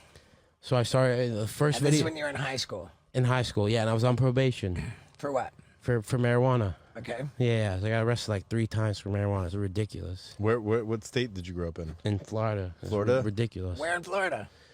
Near Orlando, Okay. Oviedo, Florida. But it was like I had the shittiest day of my life, and it was like fuck you, fuck everyone. Like I'm gonna do this shit. And then I posted a video of me slamming a whole bottle of Fireball, and it was crazy because I gained like hundreds of followers. I was like, yo, like I'm the shit, like, you know. Man, I never had good things happen when I chugged hard liquor. It was every time it was bad news. Dude, one time my buddy and I fucking chugged huge glasses of whiskey, and then we blacked out. We didn't know what happened. Turns out my buddy fell through a fucking glass door, straight glass door. He fell down and he landed on it like this jagged on the bottom. Cut his elbow all the way through everything, fucking cut it through to the bone. And like, he would have been dead, bled out, except for the neighbor heard the fucking glass break and thought there was a fucking break-in. They thought that the house was being burgled, so they called the cops, and the cops came and found us both unconscious in the gnarliest fucking pool of blood you've ever seen. Wow. And like, that's the only reason that motherfucker didn't die. Another time, dude, I woke up on the hood of a fucking car because I had crashed my bicycle. Fucking out of my teeth. First time I broke teeth, dude. So you were driving. I was riding my bicycle home, and I fucking, next thing you know, I'm on the hood of a parked car. So you were fucked up. Yeah, I blacked out every time I chugged hard liquor. But it worked great for you. He gained a lot of followers. Yeah, I gained a lot of followers, but it was a slow grind. I mean, it's like How many followers did you have at that point on I Instagram? mean, he said he got hundreds of followers, so hundreds. I'm guessing he Yeah, had. hundreds of I'm saying, people? Yeah. So I was doing 2 to 3 liquor slams, drinking stunts that I took myself to 110%. Where it's like right now, like I can't even go into the mindset that I was in back then, because back then I was hungry. Not that I'm not hungry right now, but like right now it's like I got everything in the world. Like back then I had nothing. It was like I couldn't even at all you can eat wings. I couldn't even afford the ranch. You know what I'm saying? So it was a different level of hungriness. If you know what I'm saying. So it's like I literally had drinking superpowers, like, because it was like I was at a whole nother level. Like I was here, it was like all you can eat wings. I couldn't even afford ranch. So it was at a whole nother level of hungriness, to where it's like I legit had superpowers. Yeah. that I do not possess now. I have them, but they're not at the capable. Back then, bro, I could do anything. I feel like anything. All right.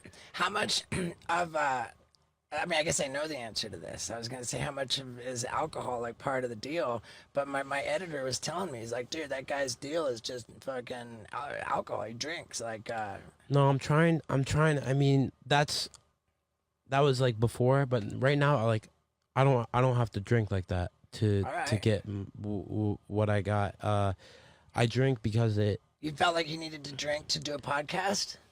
I do because I feel like I have autism. I may or may not. I mean, I'll be honest. Why do you feel like you have autism? Because I feel like I'm very dumb, but at the same time I always call myself this. I'm the dumbest genius in the world. All right. Because it's a fact that people who think they're smart are the dumber people. Yeah. And actually smart people think they're dumb. Yeah, so I actually think I'm the stupidest person in the world, but at the same time, I have something special in this autism brain of mine. All right. So what are you doing out in L.A.? In LA, we live in Orange County, so we just have the full send house, Nelk Boy's house. I just film whatever content I have to film with me and Nelk, but I prefer to live in Florida. Florida, Miami? Yeah, Miami. My mom and dad live in Orlando, very close with them, so I like to be, close to them. And also, I just love Florida, man. It's just the people, everything. Florida's pretty dope. Florida's my place to be. I can't live my life in California. I'm a Florida person.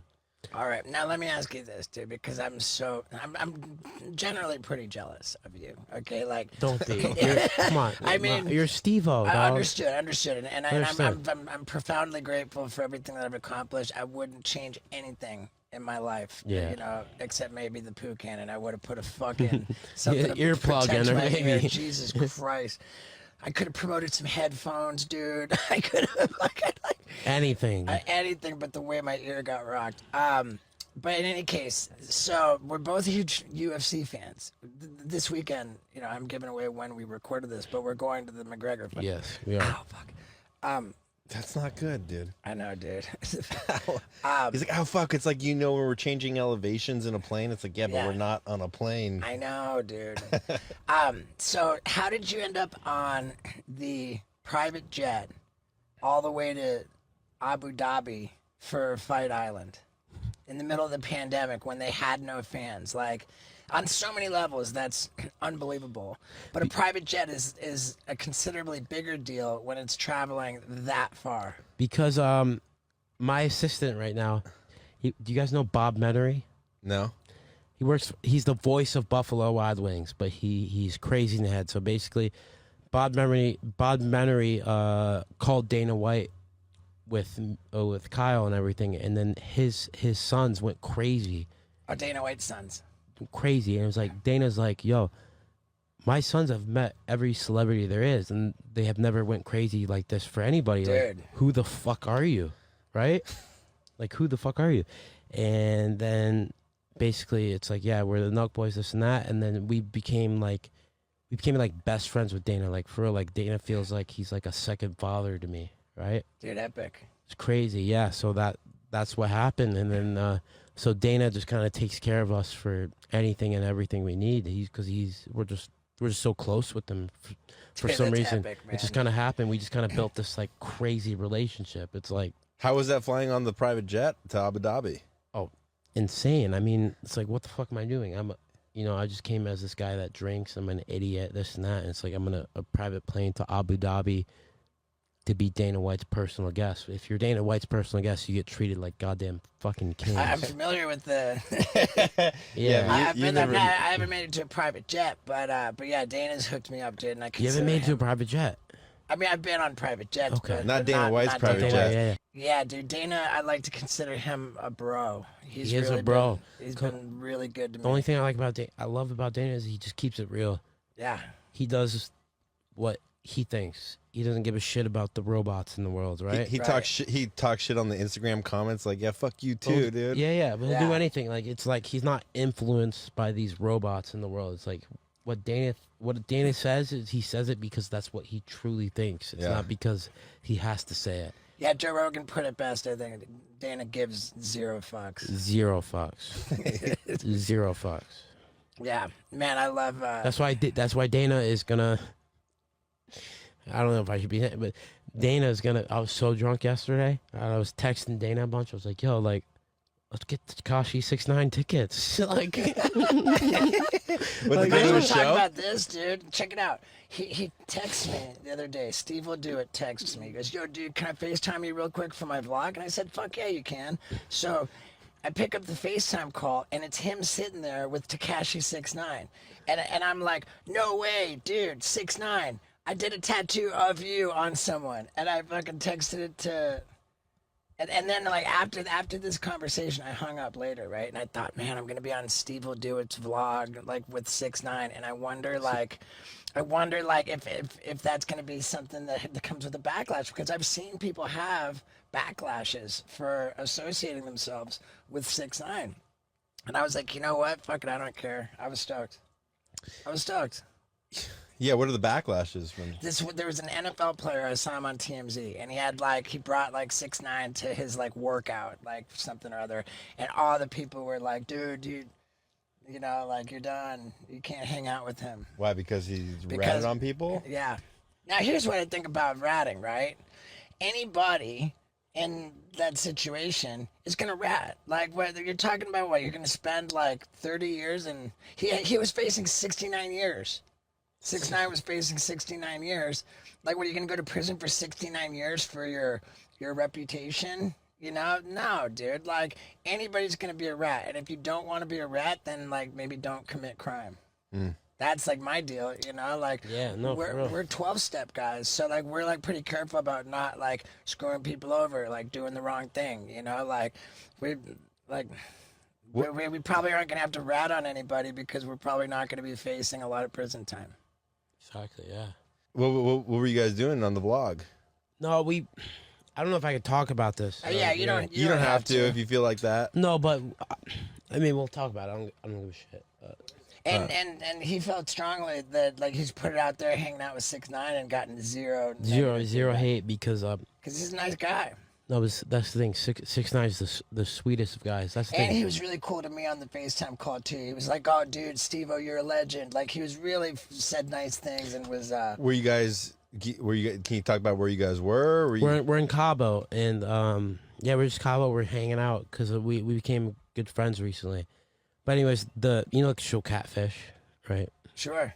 Yeah. So there's a girl that thinks she's in love with me now, right? All that. So Neve wanted to FaceTime me, and about this girl named Diamond, and she thinks she's in love with me. So that's what we were doing in Mexico. We were just FaceTime with Neve and gambling. But what's the 6ix9ine tie in there?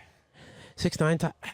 See, the thing is, I grew up listening to him in the gym, and like the thing is about me is I was always promoting 6ix9ine, and I was like, when I was broke with $0 and shit, whatever, and I was posting on Instagram. It was like fuck you. I literally posted captions like, fuck you guys. Like, I don't give a shit if you guys don't like 6ix9ine, but when I'm in the gym, I listen to 6ix9ine. So I love this guy. Cool. I remember that. So for me to be posting that shit and then me being like best buddies with him now, it's like, I don't give a fuck what no one I like thinks. to take that stance too, man. You know, like, I like to be more of a Dana White type person. Yeah. If anybody has a fucking problem, then fuck off. But that's what I'm saying. Like for me, like, I grew up and I loved his music. Like, I listened to 6ix9ine through fucking 16,000 bench press sets. You know what I'm saying? It's like, I'm not gonna change. It's like I'm not gonna change up on him now just because like.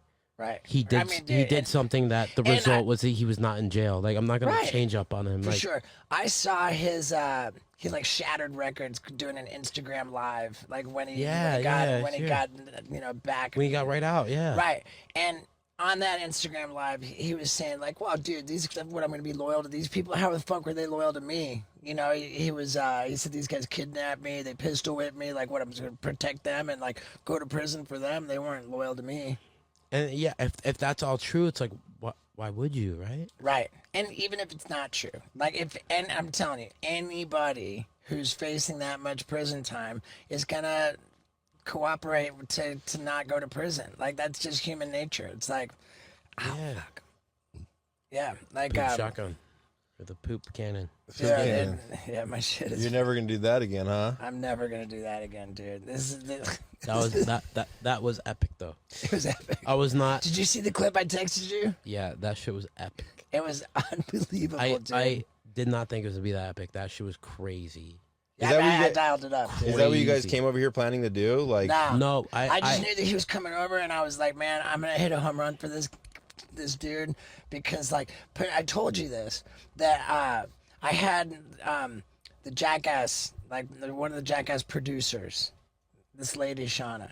She calls me up and she says, "You are the biggest deal in my house right now.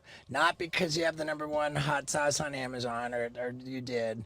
Not because you had 3 #1 movies in the box office. Not because you're this or that or anything else. But you are the shit in my house right now because you're in a Nelk Boys video." And I heard about it from so many different people just when we bumped into each other at the UFC fight.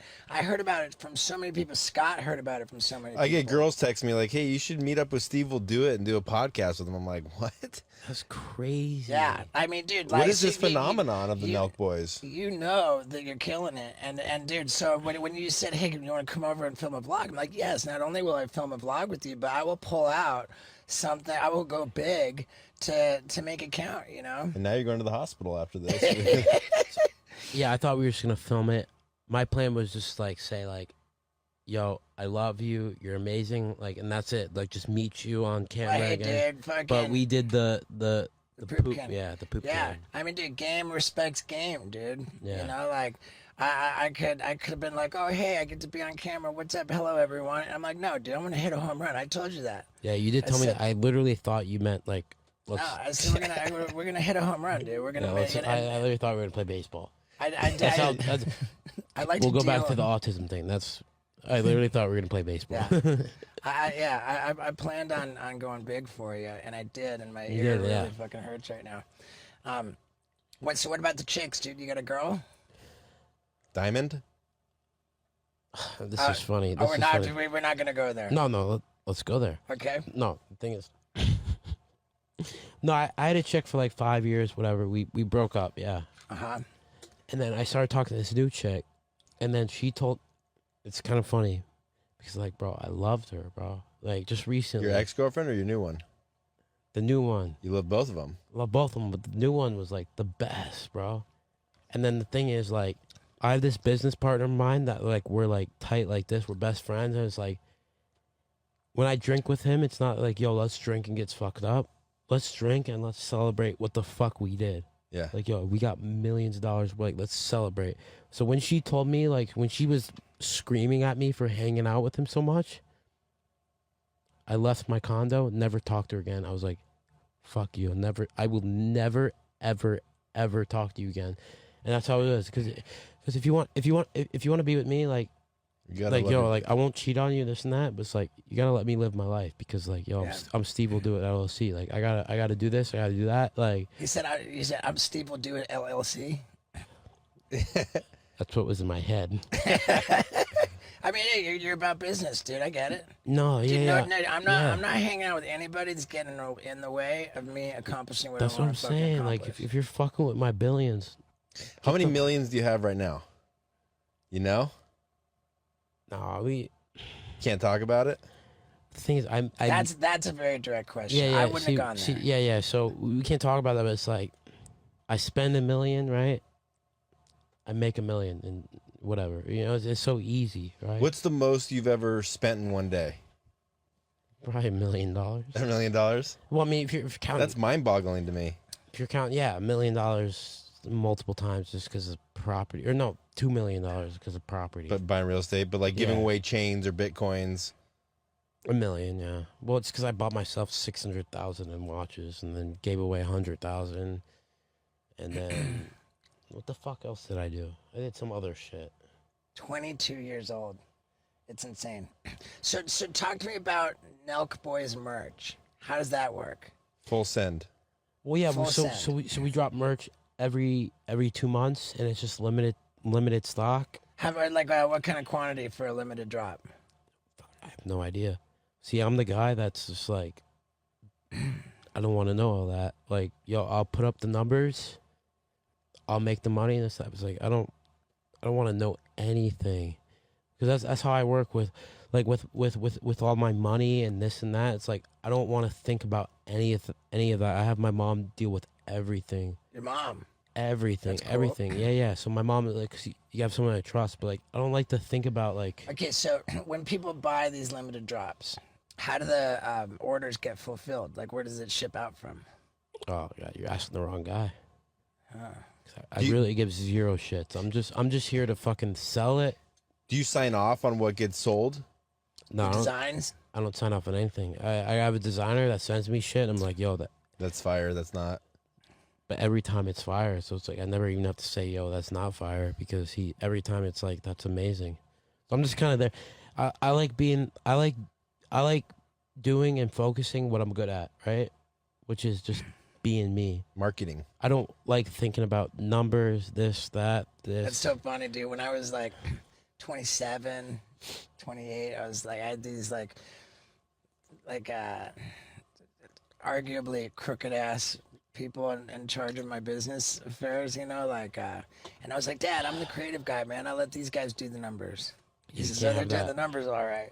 Yeah. Yeah, you can't have that, because for me, it's like I have my mother doing it. It's like, you know? Yeah. It's like my exit plan in life is like fucking our seltzer. It's like who. Dude, and it seems like it's going pretty well. Split that 4 ways with the other Nelk boys. It's a complicated. There's a lot, because I mean, can I talk about? No. Okay. Yeah. Good. I'm glad you've got your babysitter to make sure that you don't step out of line. No. Are we good? Are we good so far? Good. Okay. Yeah, cool. we're good. But yeah, it's splitted equally in a way that makes sense. Not that it's actually equally, but everything makes sense. Yeah. Right. Okay. What age do you want to retire? Do you have that age in mind? That number? Now, if you ask me, retirement can mean a lot of things. Like, it could mean going to bed at night. It could mean settling down with just one lady, like I did, and like my editor Mario did. Now, here's something very interesting. It was while editing an episode of this podcast that Mario first found out about Blue Chew tablets. What are they? Well, they're delicious, chewable tablets which contain the same active ingredient as both Viagra and Cialis. Except, of course, they're chewable, and they cost only a fraction of the price. So Mario was interested enough to sign up and get himself some. And I'm telling you, he's been going crazy about them, haven't you? Dude, not only did it make me hard as a rock, my chick super digs it, and I think you guys should definitely get it. Yeah, my girl absolutely loves them too.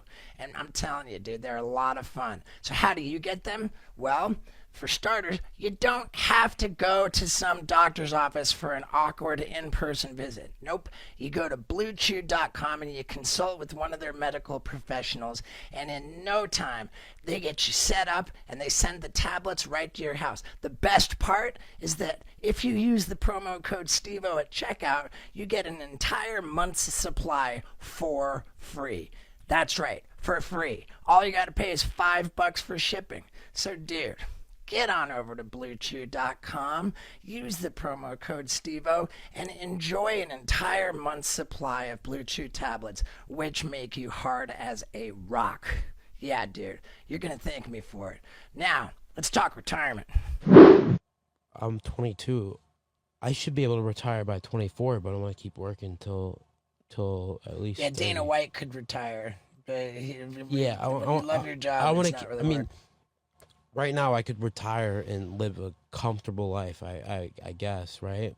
But you know what's crazy though is that the more money people have, the more financially insecure they feel. They did like studies. People with over $10 million report feeling like more financially insecure than people with under 1 million. I think, well, that's the thing. Like for me too, it's like you get 100,000. It's like it's such an accomplishment, but then you get used to it for a while. It's like I want more. You get $1 million. It's such an accomplishment, but then you get used to it. It's like I want more. You get 5 million. Such an accomplishment. You want more, and it just keeps going and going. It's like that's how it is for me. It's like I want more and more and more. Like like I'm at the point like I want $1 billion. It's good that Like you can admit that. if I don't get $1 billion, then I fail because like. Then you're like, I want 2 billion. But once I get $1 billion, then it's like I feel like I'm good. But at the same time, once I get $1 billion, it's like fuck this. I want 10 billion. You're like, dude, fucking Mark Zuckerberg has more than I do. Yeah. Fuck that guy. You said that you wanted to do something to help dogs, and I love that. I love that. You, Yeah. you knew that I love dogs. I do because I adopted 2 pit bulls when I was growing up. I just love 'em. I just love pit bulls for some reason. I just love them to death, and they became my mom's like my mom's sons. Like my mom, like those 2 pit bulls I adopted are legit my mom's like kids. Does your mom live in Orange County with you? No, she lives in Florida. I'm saying, yeah.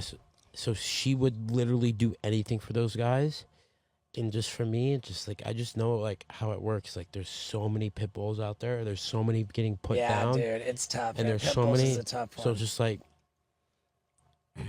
I love dogs. It's like I just want to do what I can. Like right now, it's like Right. I text you. It's like, yo, I have $100,000 right. just to give to the dogs. I have no idea how I can help dogs with $100,000, but it's like if I can save like 50 dogs' lives with $100,000, like Yeah, what do you do with $100,000 to save dogs? that's what I'm saying. What'd you do? That's where I'm at. Like yo, I'm ready to do anything it takes. Like I have $100,000 to put up, and it's like I want to help dogs. I mean, like, frankly, Is it like putting on an event and having people come and adopt them? I think that animal shelters in general are pretty underfunded. You know, like they're kind of scraping by. And if you were to go to like say North Central Animal Shelter and give them 100,000, it would probably change the game over there. It would help. It would help a lot. Yeah, so that's something that me, you, and Wendy can go do. Yeah, dude, I love it, man. And dude, I'm down to get rad, dude. And today was like one idea. We kind of threw it together. We fucked up my ear real bad. But I told you the other idea. I'm not putting it out there because I don't want people fucking shooting my shit before I do. But I'm stoked to. I'm stoked too. It's a great Yeah. idea, man. So you're going to Reno before the McGregor fight, and then so presumably you're just flying from Vegas back to Orange County. No, Miami. Oh, you're going to Miami from there. Yeah, yeah. I have a place in Miami. I love Miami. You're gonna stay there for a while? You just I stay in Miami as long as possible until my superiors, like Kyle and shit, they tell me like, "Yo, we need you." I'm there. All right. So this is pretty fortunate that we got to do this, man. By the way, I know it's a big ass deal for you to do a podcast. Well, I won't And, do and I don't thank do you podcasts. for this. You know, like people have been begging for it. Like you in Knoxville, I get the most. You know. Me? See, it's so crazy hearing that people like fuck with me that much because it's just Yeah. like I'm just me. You know what I'm saying? It's like, Right. why the hell do you like me so much? But it's a beautiful thing. that's cool. Yeah, dude. I always figured like you must have been somebody really good in a past life to get to where you are now. You know, I always think that about people. You think so? Yeah, you're probably a really really good person in your past life. Yeah, you're telling them fuck you in this life. No, you're an amazing person in this life because probably you went through some shit in a past life. I don't know. That's what I always think about people that have good lives now. I love that. I do love that. Yeah. Thank you. Now, like, dude, and don't take this question wrong or as I'm being a dick, but I'm legitimately curious, dude. With the drinking, do you feel like, man, maybe because we're both sober guys who drank way too much and we had to stop. Like, do you think that at some point you're like, or do you feel like, man, I'm hitting it so hard with the alcohol at some point, like I'm probably gonna fucking have to ask my bro Steve-O about, hey, how do you fucking put down the booze? No, just because like I don't love to drink that much like that, but it's kind of like It helps now. I mean, when it you helps, showed up, but at that, I you mean, showed up at my I house. like it, but it's not like I need it, right? Like You showed up at my house. You were straight chugging Howlerhead. It was impressive, but you chugged so much at a certain point. I was like, no, please stop. No, and I you- don't care if people drink. Yeah, it yeah. doesn't offend me. no, but we have nothing to worry about. If I want to stop drinking, I truly believe I can stop drinking because it's not like Smoking weed, different story. I don't think I'd ever stop smoking I weed. did. I didn't think I could ever stop smoking. I miss weed, smoking weed the most, dude. That's the thing. I don't think I could Yeah. ever stop smoking weed. Period. But like drinking, I could, and it's like I'm at the point where it's like I take such good care of myself. Do you have the same daily routine every day? Yeah, for the most part, yeah. Work out as much as possible, and then just if I have to film, and if not, stream. And What do you stream on? I stream on Twitch. Man, I keep hearing about that, and people make insane amounts of money on Twitch. Yeah, it's not crazy money, but you could make crazy money. I feel like I don't play video games. you can gamble like I do. I gamble, All right, I don't gamble either. but if you want to gamble, off camera, I could do this for. We dude. set that up for you. Man, I can talk to you forever, dude. Let me tell you this: that I'm like profoundly honored that you were willing to do my podcast when you're unwilling to do anybody else's. No, I told you my favorite podcast in the world. I listened Tim to Dillon. Tim Dillon. And He asked you me wouldn't do it. months ago. Yeah. Months ago, like do What it. if, what if Joe Rogan asked you? I would do it now, but months ago I wouldn't do it. Uh-huh. I would do it now, but months ago I wasn't ready. But now it's like, yo, we got all this. So what I'm hearing is that that the way to expand your comfort zone is to get out of your comfort zone. You know, like you didn't feel comfortable doing a podcast, and then you said, "Fuck it, dude. I respect Steve-O. I'm gonna do his podcast. You know, I don't want to. I'm gonna drink a little extra." And then here we did it, and it wasn't so bad. And now, like you're thinking, man, maybe I could do another one. No, exactly. But with you, it's like a whole nother level of respect. Well, thanks, man. I appreciate Because you that don't a lot. understand like how many times like I've rewatched the Jackass movie. You know what I'm saying? Like, Dude, we got to get you special tickets to the premiere for our new Jackass 4. I would love that. Yeah. That shit's crazy. To be here. You and Dana. Uncle Dana. Yeah, dude. Uncle Dana we will be there, but it's life's crazy, man. Life is crazy, Just man. to be with you, just to be here with you, and then you showing me the kind of respect and love that you do. Well, hey, dude. Crazy. You're on fire, man. You're on fire, and people have been begging for it. And dude, we connected. We started texting and shit, and like, we're bros, dude. If I can put it there. It's crazy. And we man. did. We'll get him on the tattoo show too. Fuck yeah. You're gonna fuck Yeah. up that hand, you said? Yeah. He's down for some pretty dumb tattoos, dude. Steve-O's gonna fuck up my hand. Hell yeah. Well, hey, brother, Steve will do it, man. Fucking thank you for What a this. good guy. Steve-O. yeah. You're the man, dude. Thank you. I appreciate you guys. It's just crazy. Did I tell you or what? Man, I wouldn't be surprised if this ends up being our most downloaded and watched episode ever. Of course, maybe I'm wrong. Who knows? But I'll tell you what I'm sure about is that you, for sticking around until the very end, are the people who I am most grateful for. I mean that. And I'm not even going to tell you anything except I love you. So thanks for fucking watching and listening and all that. Yeah. Woo.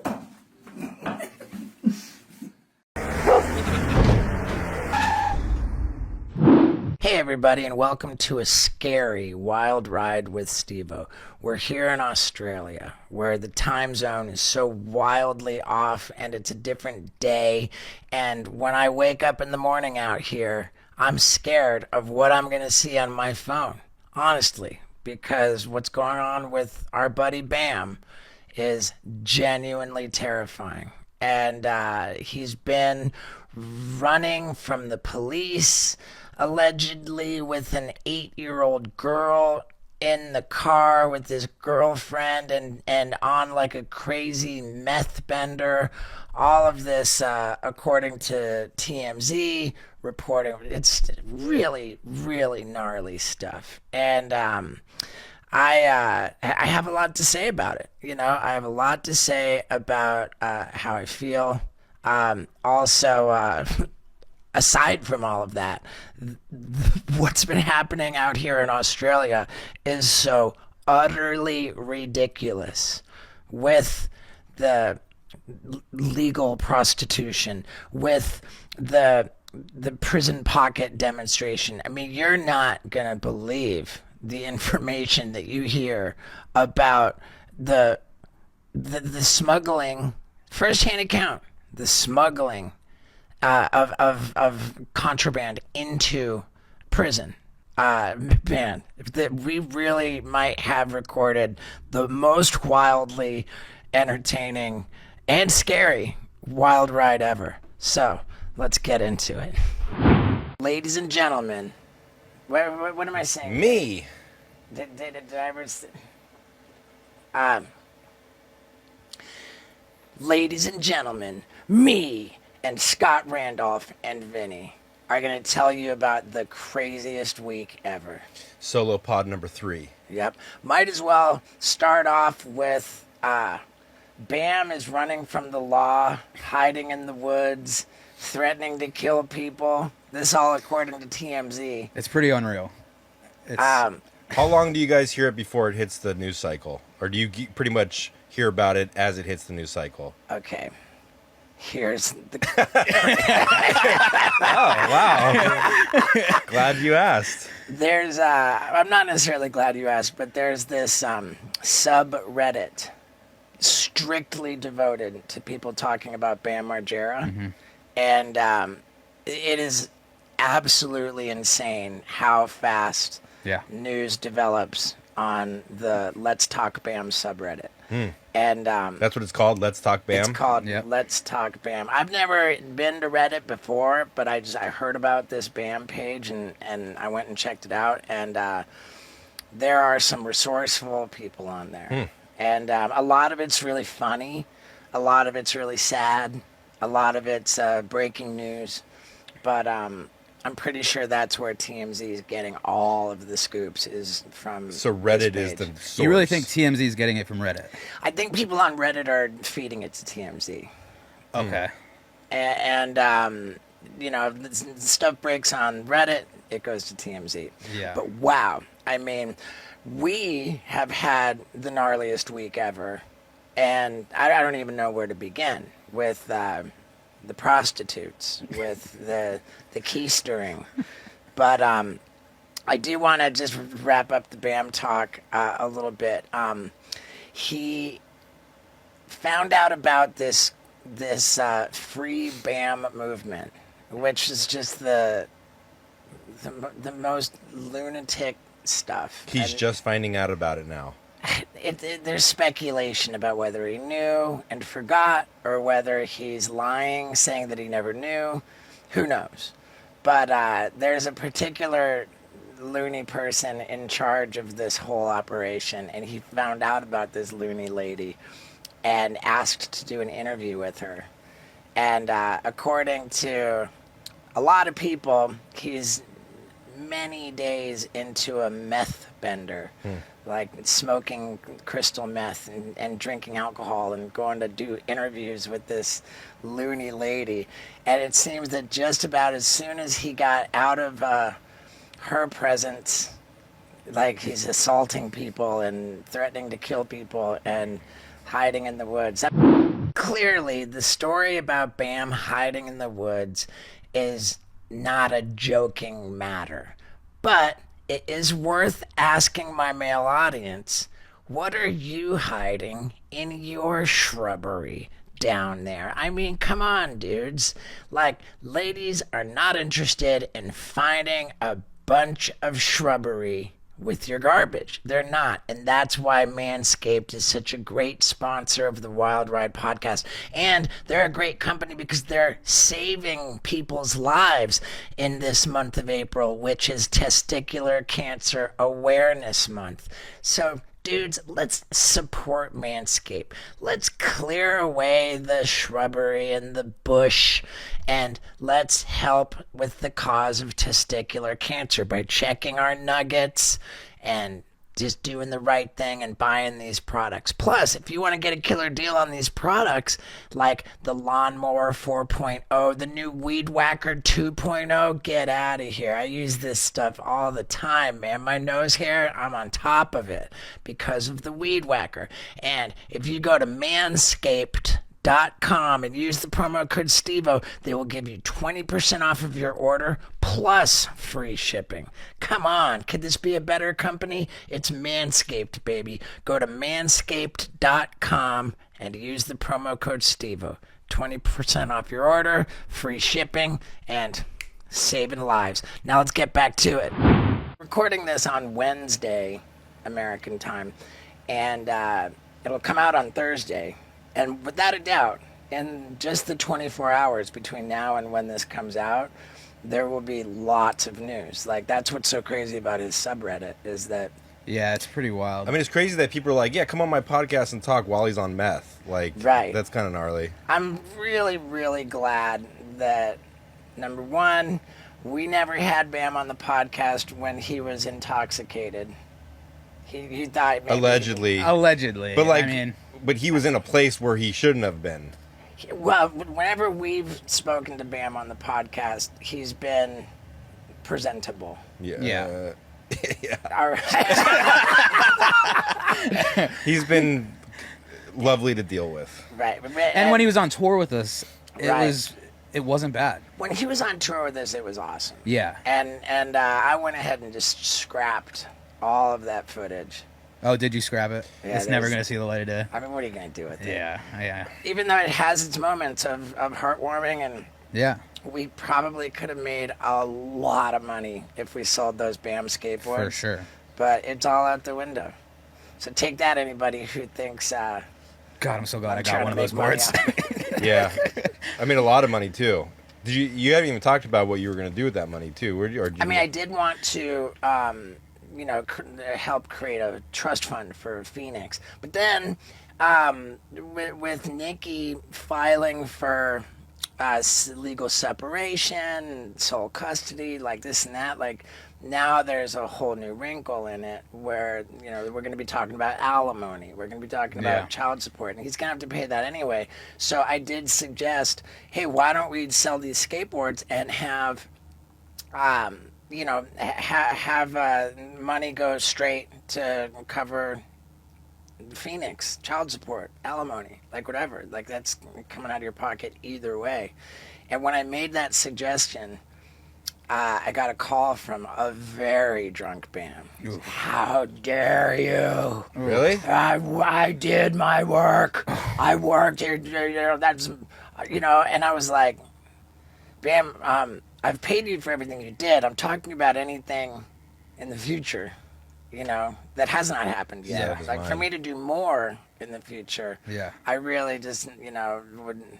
And how dare you? This was the first day that he posted the challenge Knoxville to the to the boxing match. no glove boxing. Yeah. Jesus.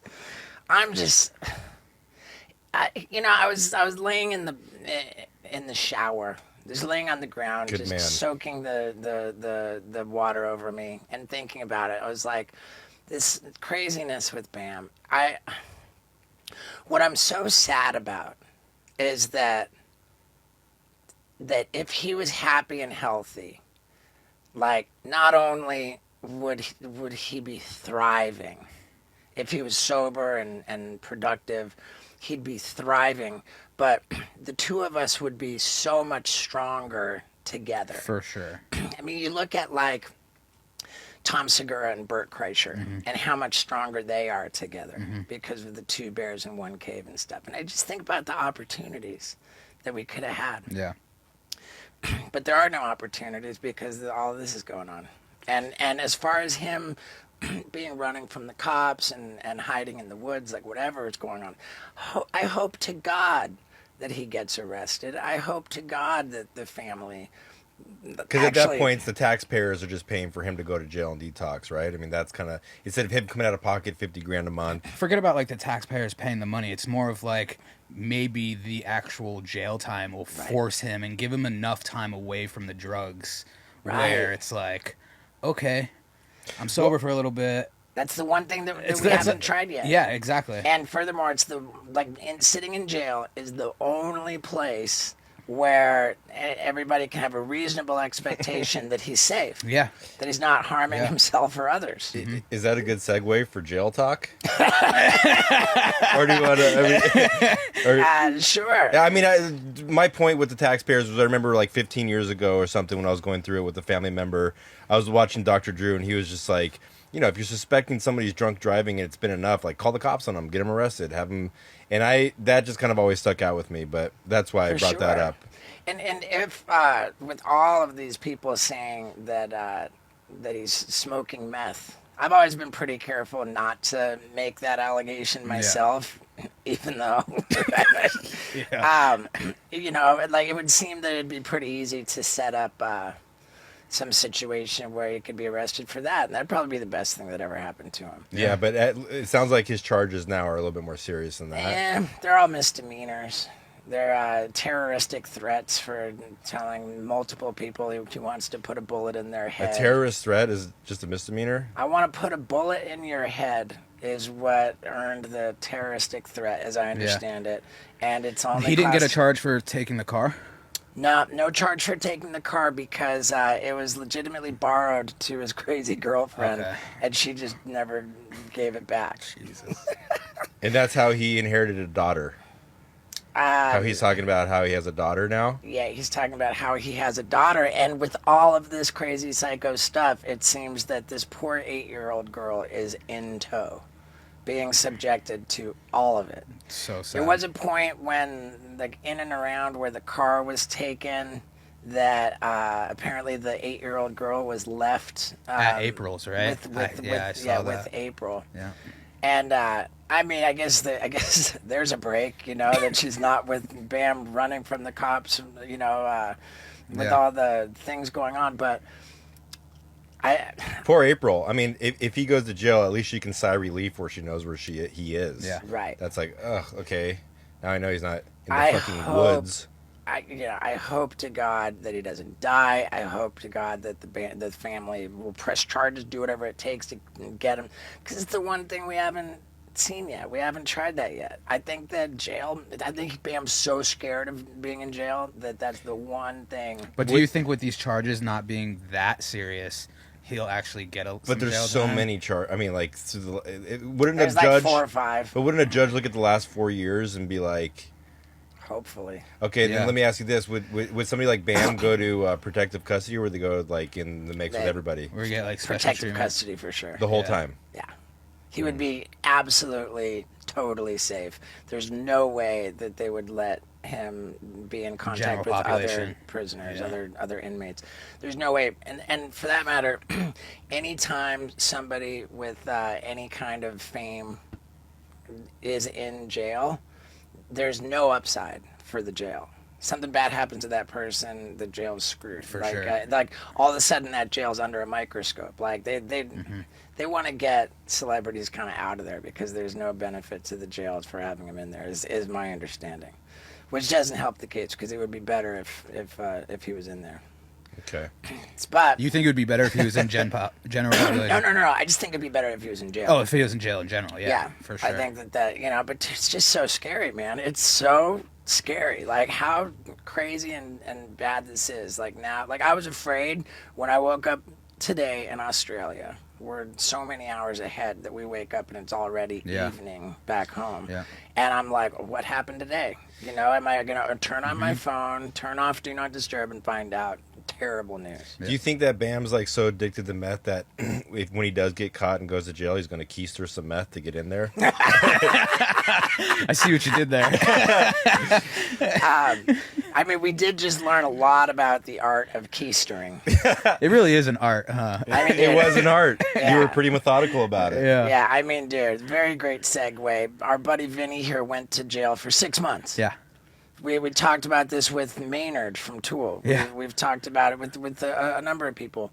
And It started off with Knoxville, right? started off with Knoxville, Yeah.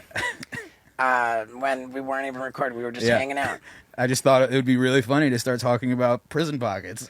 Right. And now I'm just known as Prison Pocket Vinny. Yeah. So you went to jail for 6 months, badly addicted to heroin. Yeah. And so you surrendered yourself.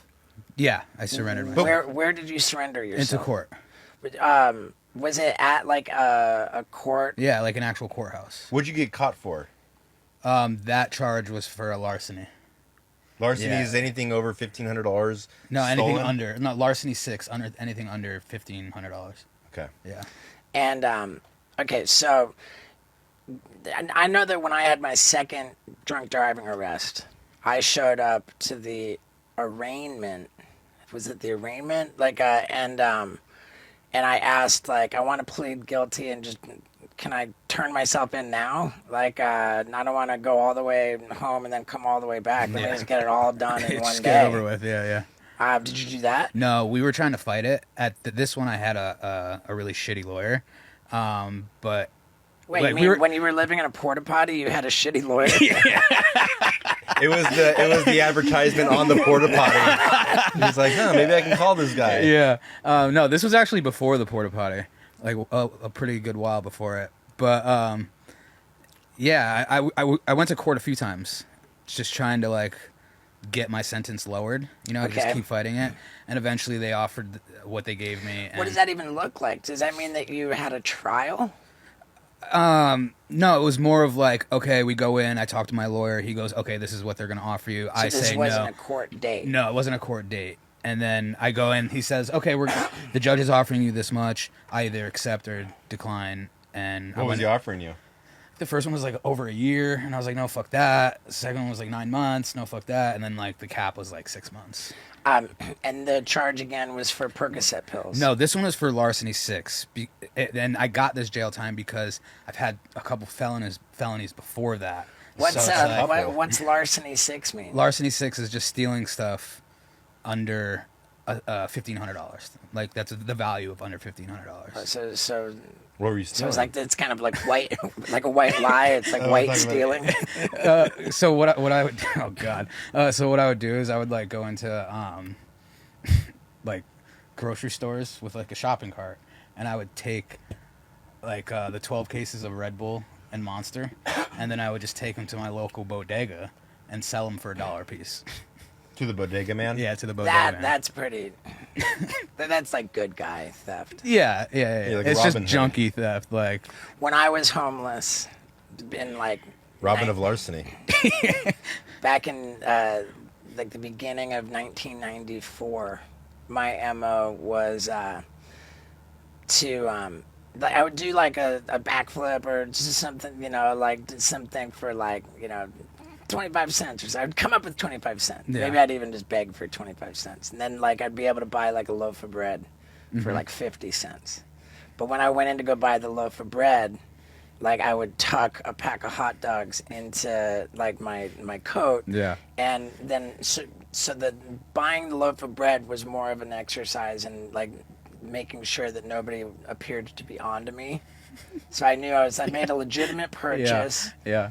Like, you know, I stole the hot dogs, bought the bread, and then I would take that all over to the 7-Eleven and use their microwave to cook the hot dogs. Oh, okay, yeah. And use all their condiments to load up the hot dog. You guys never buy beer and like tuck your pant leg into your shoe and just stick 40s down your leg?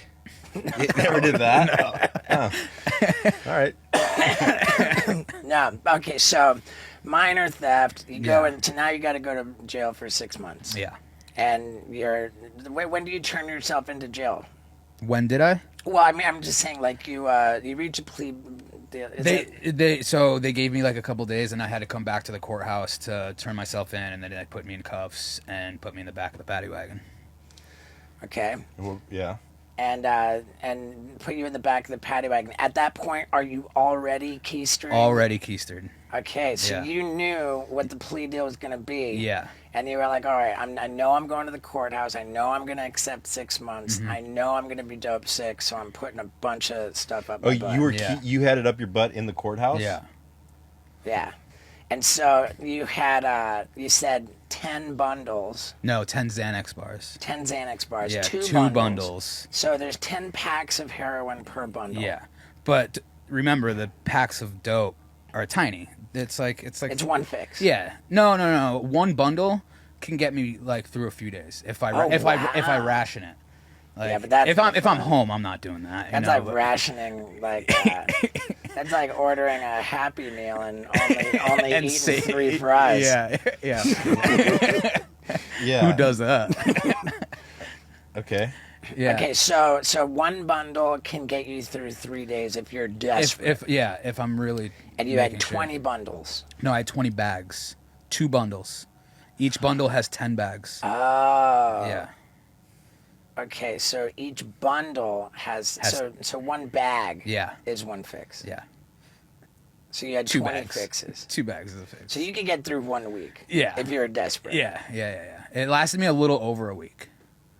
So what did you do after the week? Okay, we'll get to that later. Yeah. So you got 20 bags, 2 bundles. Yes.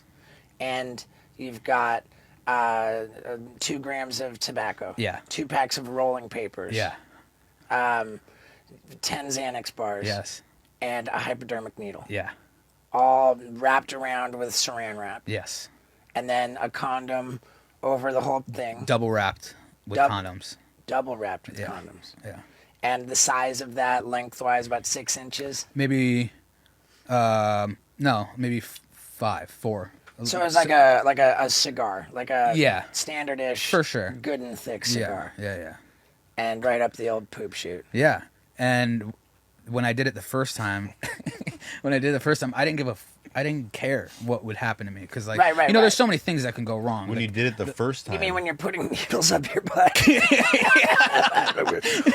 Yeah, what could possibly Right, go wrong? but you were just so out of your mind. I was just so out of mind, didn't desperate. care, Right. because there's a fucking needle in my keister. So Right. So, Is keister a scientific term? no, I don't think Oh, so. okay. No.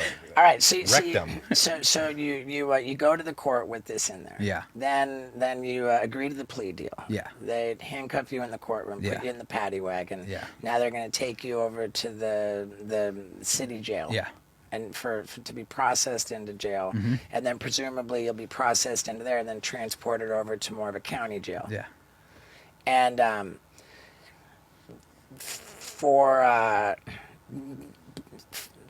for you to feel like you were settled in there, like not under the radar, and ready to remove the package from your keister, took A little over 24 hours. a little over 24 hours. Yeah, because it takes a while for you to get settled in. Like you got to go through so many things. You got to see it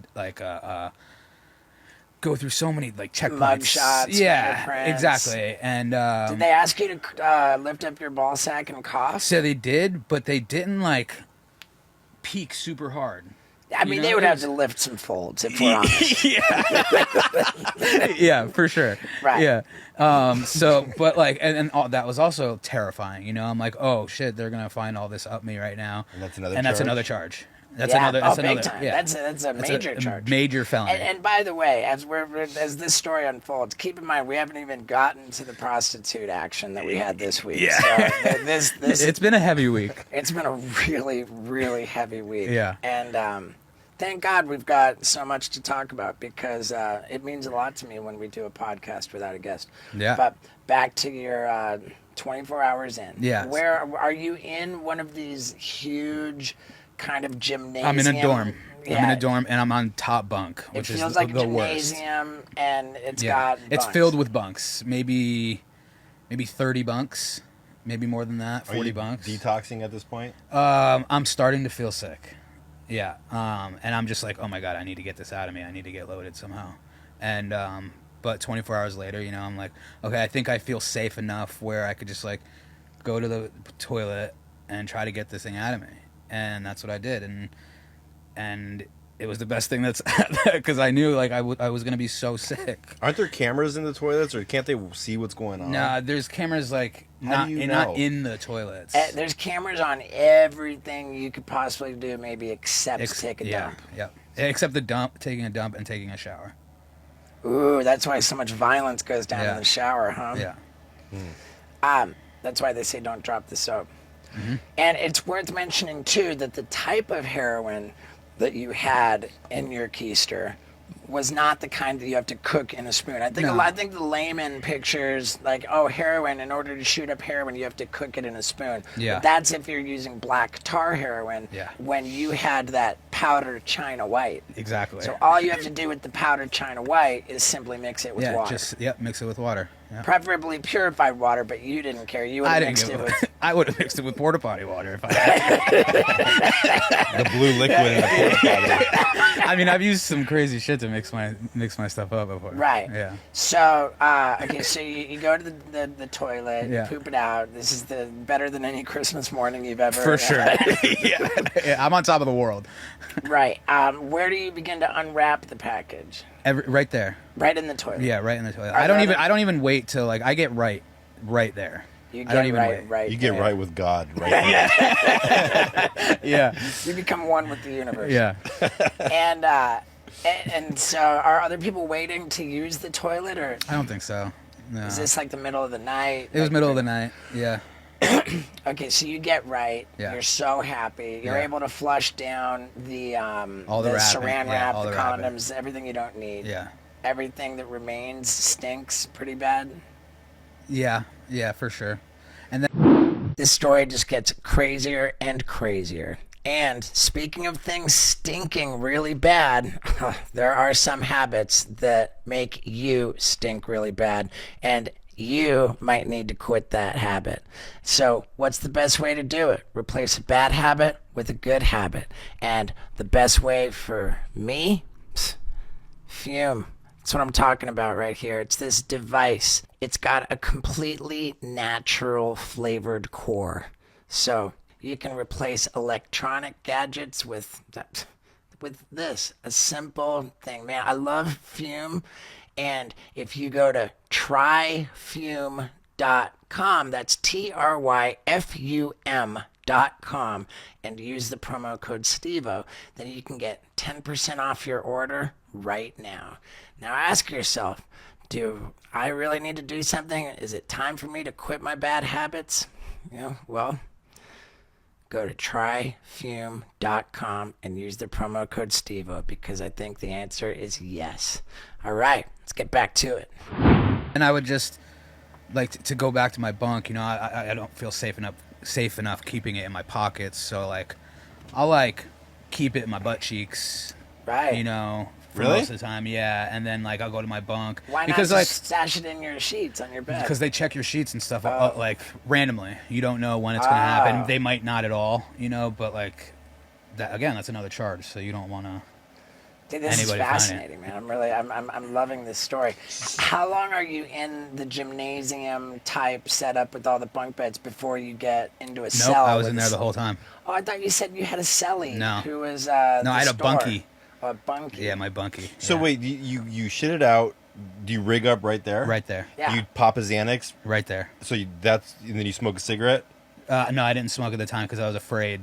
I didn't That want. you would draw attention, Yeah, and then yeah. they'd come in. What's yeah, this? Oh. you smoke outside. So that was your deal. You rigged up, popped the Xanax, and then you Yeah. walk back like and then you're I'm fucking and then Leonardo I'm fucking DiCaprio in King Basketball Kong. Diaries. Just fucking. Did you rig up and then pop a Xanax, or pop a Xanax first? You gotta wait for the Xanax to come on. No, I popped the Xanax and Yeah. then rigged, but I'm not waiting for the Xanax to come on. I pop it and then Sure, I rig of it. course. Yeah, yeah. But you're not gonna shoot up and then pop the Xanax. You can pop the Xanax and then shoot yeah, up. yeah. Can you imagine this guy walking back to the fucking bunk? From like you look at the cameras and you just like, I'm just fucking.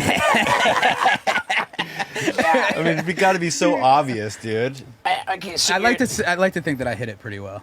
you had the same bunk bed for the whole 6 Yeah, months. the whole 6 months. You're in the same room. Yeah, the That- top bunk. And like when I was out of all the drugs and I got dope sick, I was on the top bunk and it was the worst feeling I've ever had in my life. I was shitting my pants. Like it was tough. Well, the you top didn't, bunk. You didn't go without drugs the whole time, right? Well, it's like, okay, I'm done with mine. It's not the easiest finding more in jail, It's like I don't like to, so like I try to keep to myself and only stick with a few people, but I probably got loaded on other people's shit maybe 5 times the whole time I was there. How'd you pay for it? Just store stuff. Okay, help with store stuff. You get like Commissary. commissary, like cookie balls or coffee balls or Okay, so honey that means- buns. That's commissary stuff, which requires you to have money on your books. For sure. Were people putting money on your books? My mom put a little bit of money on my books, but that was about it. Okay. Yeah, she was like over my shit and like, she just Weird. yeah, well, like why would she? Believe that. Yeah, can you believe it? So what about? Would you ever like forego a meal to be able to trade your like a trade hot for- meal? Yeah. Like a no. Yeah, that's not your MO. No. Yeah. What about like prison debt? Were you worried about going into debt? No. You ever get in any fights in prison? Nope. No. Everybody thought I was Puerto Rican in prison, so it's like I learned more Spanish in there than I did in school. Wow. Yeah. Okay. All right. Wow. So you were sick most of the time. Yeah, for a while. And at no point did you think, man, this is a real gift that I'm detoxing in jail, and now I can just stay sober. No, I didn't think of it as like, oh, it's a real gift, like how we were talking with Bam, that it might work like that. It was more of like, oh my God, this is a miserable existence. I'm never going to go back to that shit ever again. This is a miserable existence. I'm never going to go without heroin again. Yeah. That's what you thought? No. Wow. When you got out of prison, I went right back into it. but how long were you sober for before you got out of prison? Maybe a couple months. So you didn't. A couple Yeah. months. So you're 2 months Yeah. clean. Yeah, not and clean, the but whole like- time I'm like, oh, I'm done. I'm done using. I'm done doing everything that I was doing, and this night I'm out. How Right. did that happen? Okay, well, the night that you're out, now you haven't had a fix for 2 months. Yeah. Like, is it on your mind that when people fix up after Because you your know, tolerance is so your low. tolerance is yeah. so low, are you worried I'm gonna OD and die? No, I never worry about that because I'm just focused on getting as close to death as possible. You're never worried about the overdose. You're just terrified of the underdose. Yeah. Exactly. Yeah. And we were kind of getting into it. You have overdosed. Yeah. 15 times. Oh my God, that's right. Yeah. And how many of those times were you legally dead? 3, maybe 4 times. What's the difference between an overdose and being legally dead? Well, overdose, it's like you stop breathing for a little bit, and then you come back to it without any like external help. You know, like External paramedics, help? You like mean like a Narcan fucking- and shit like that. Narcan, Yeah. CPR, Yeah. defibrillators. Yeah. Yeah. I've woken up from an overdose with a tube all the way down my throat, my arms tied. So and then Where? I was in the middle of Vermont, and in some dude's house, and I wake up, and I feel this thing all the way down my throat, and the first thing I do is I'm freaking out, so I'm trying to pull it out, but they take my arms down, and I'm just like The paramedics. the paramedics, yeah. And the first thing that came to my I had like a bunch of heroin in this dude's closet. So the first thing that came to my mind was, I hope they didn't find my heroin. You know, it's like, that's how fucking sick it is. You know, it's crazy. So the night you get out of jail, you're back on. I don't think my mom knows about any of these overdoses. That's crazy. Yeah.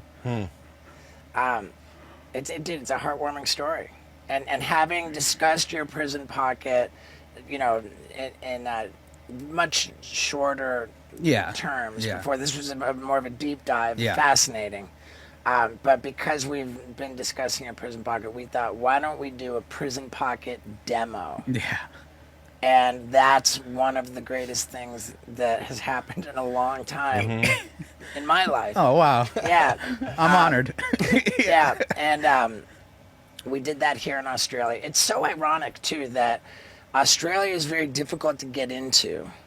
And, you know, if you're a criminal, if you've got arrests, particularly felonies, which you have, you're a felon. Yeah. And so we came to Australia before, and you were never even allowed in. Yeah.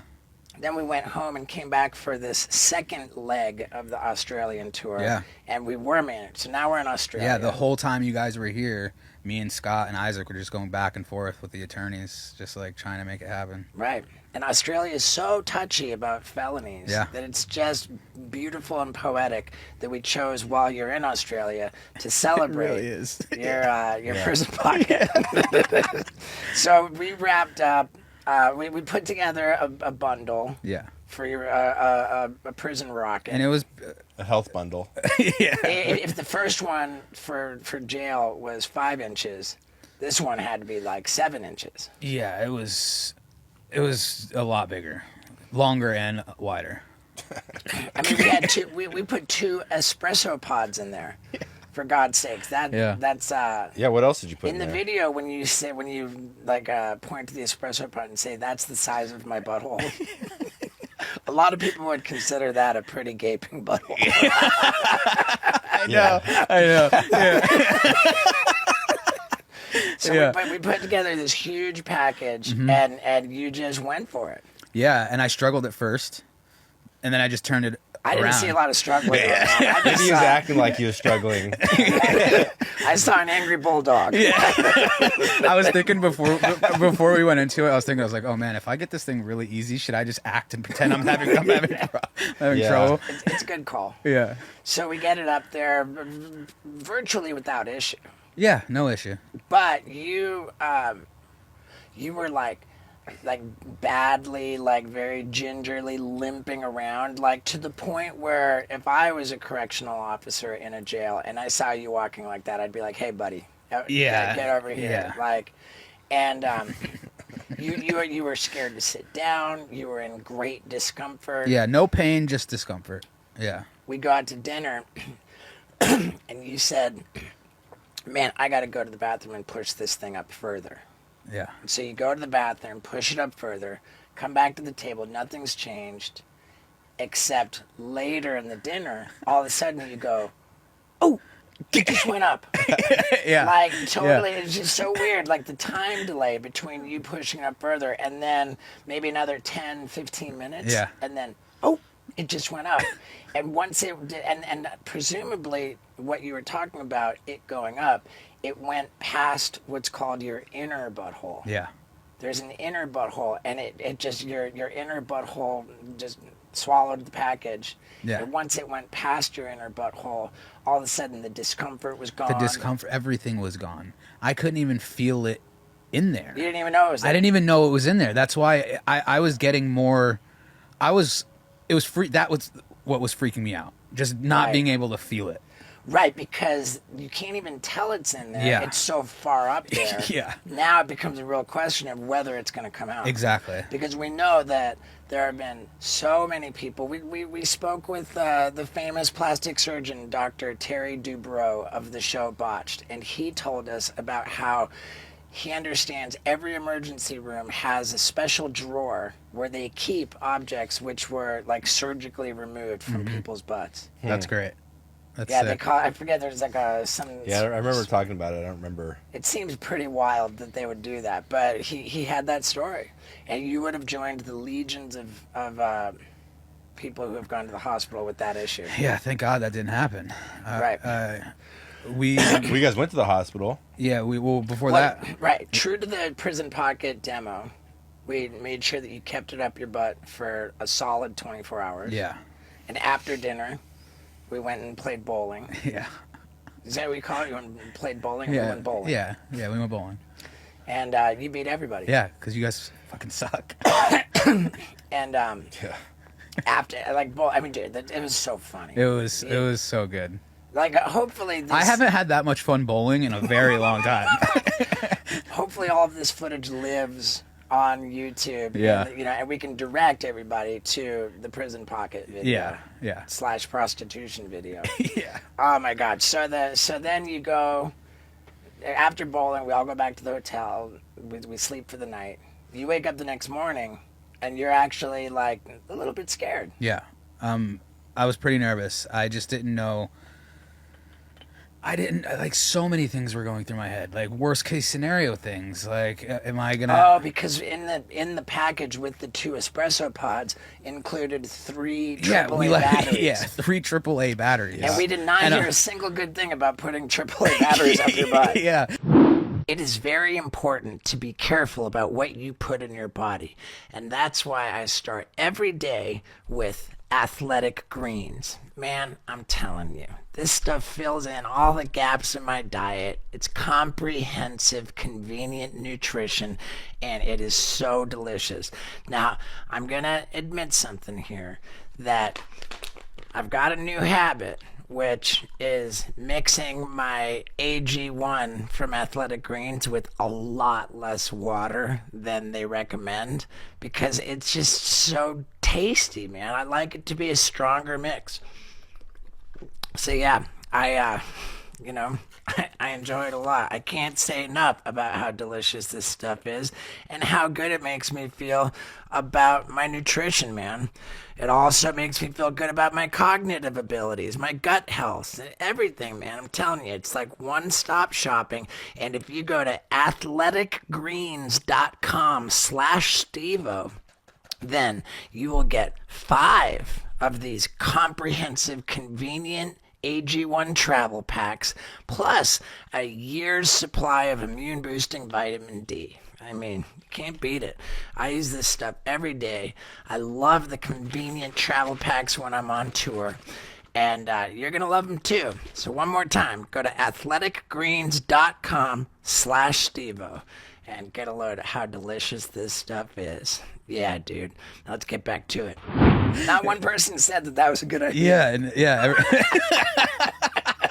Yeah. When you told the doctors too, it was like a game changer for them. Yeah, because I was like, yeah. So I'm on tour with Stevo, and things got a little crazy last night. I have some things up my butt. And the guy's like, "Oh, this is great. What are we talking about?" Yeah, and he grabs a pen and paper and he starts writing everything down, and he's like kind of giggling while I'm telling him all these things. Yeah, this is fun. Yeah, and when I said, "Yeah, I have 3 AAA batteries," he just like, no more smile, no more nothing. He just looked at me and he's like, "You really have 3 AAA batteries up your ass right now?" I was like, yeah. He goes, "Jesus Christ," and then he like made a phone call and and so and then seeing his face made me more nervous. And that was Maryborough, right? We forgot to mention that there was also like a proper metal pen. In your butt too. We had 2 espresso pods, 3 AAA batteries, a pen, 4 sheets of paper, and 5 Skittles. Yeah, and we get X-ray. The pen wasn't even an issue. No, the pen. Nobody was tripping about the pen. No, nobody was tripping about the pen. Even though it was a sharp point. Yeah, and that was the other thing that was kind of scaring me too. Like I'm sober now, so of course I'm gonna worry about pointy things up my butt. Right.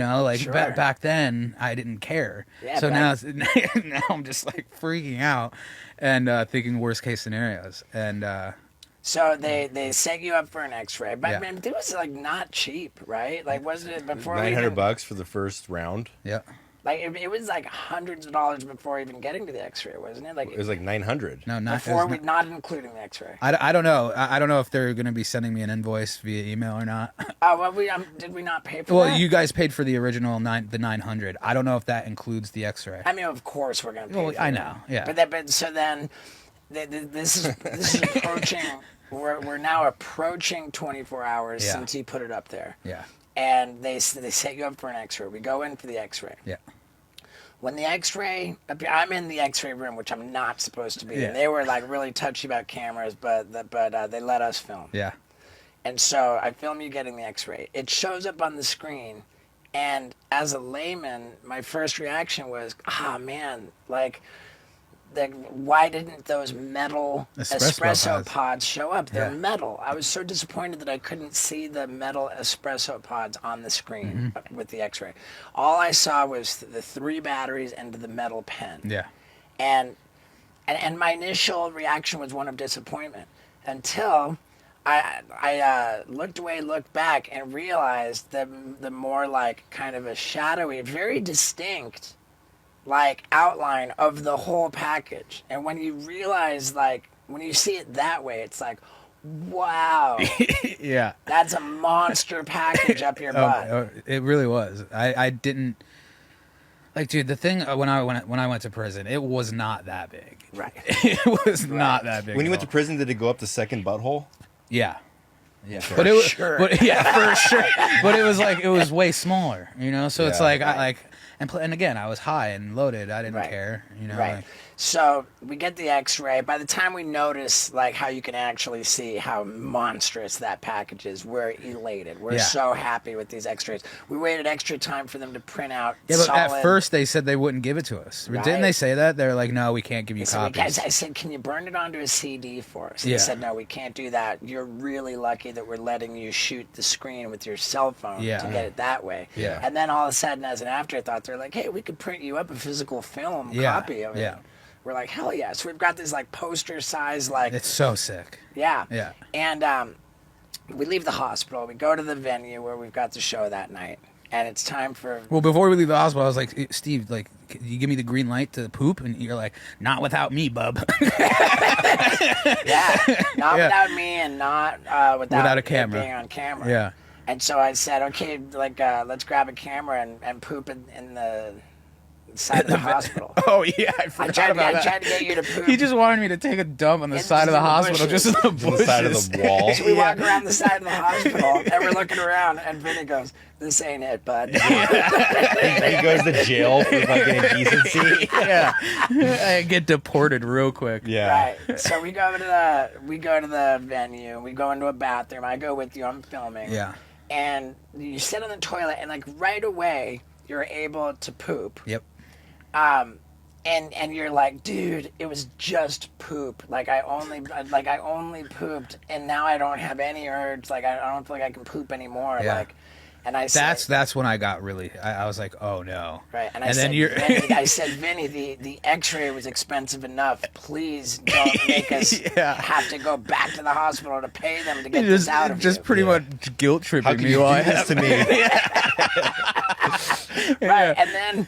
And there was it went on for like a little while there where Vinny was just like super bummed, like scared, you know, and then like minutes had gone by. Yeah. And Vinny just gets the thought to just turn around and look and into the toilet. And he peeps into the toilet and he goes, oh, it came out.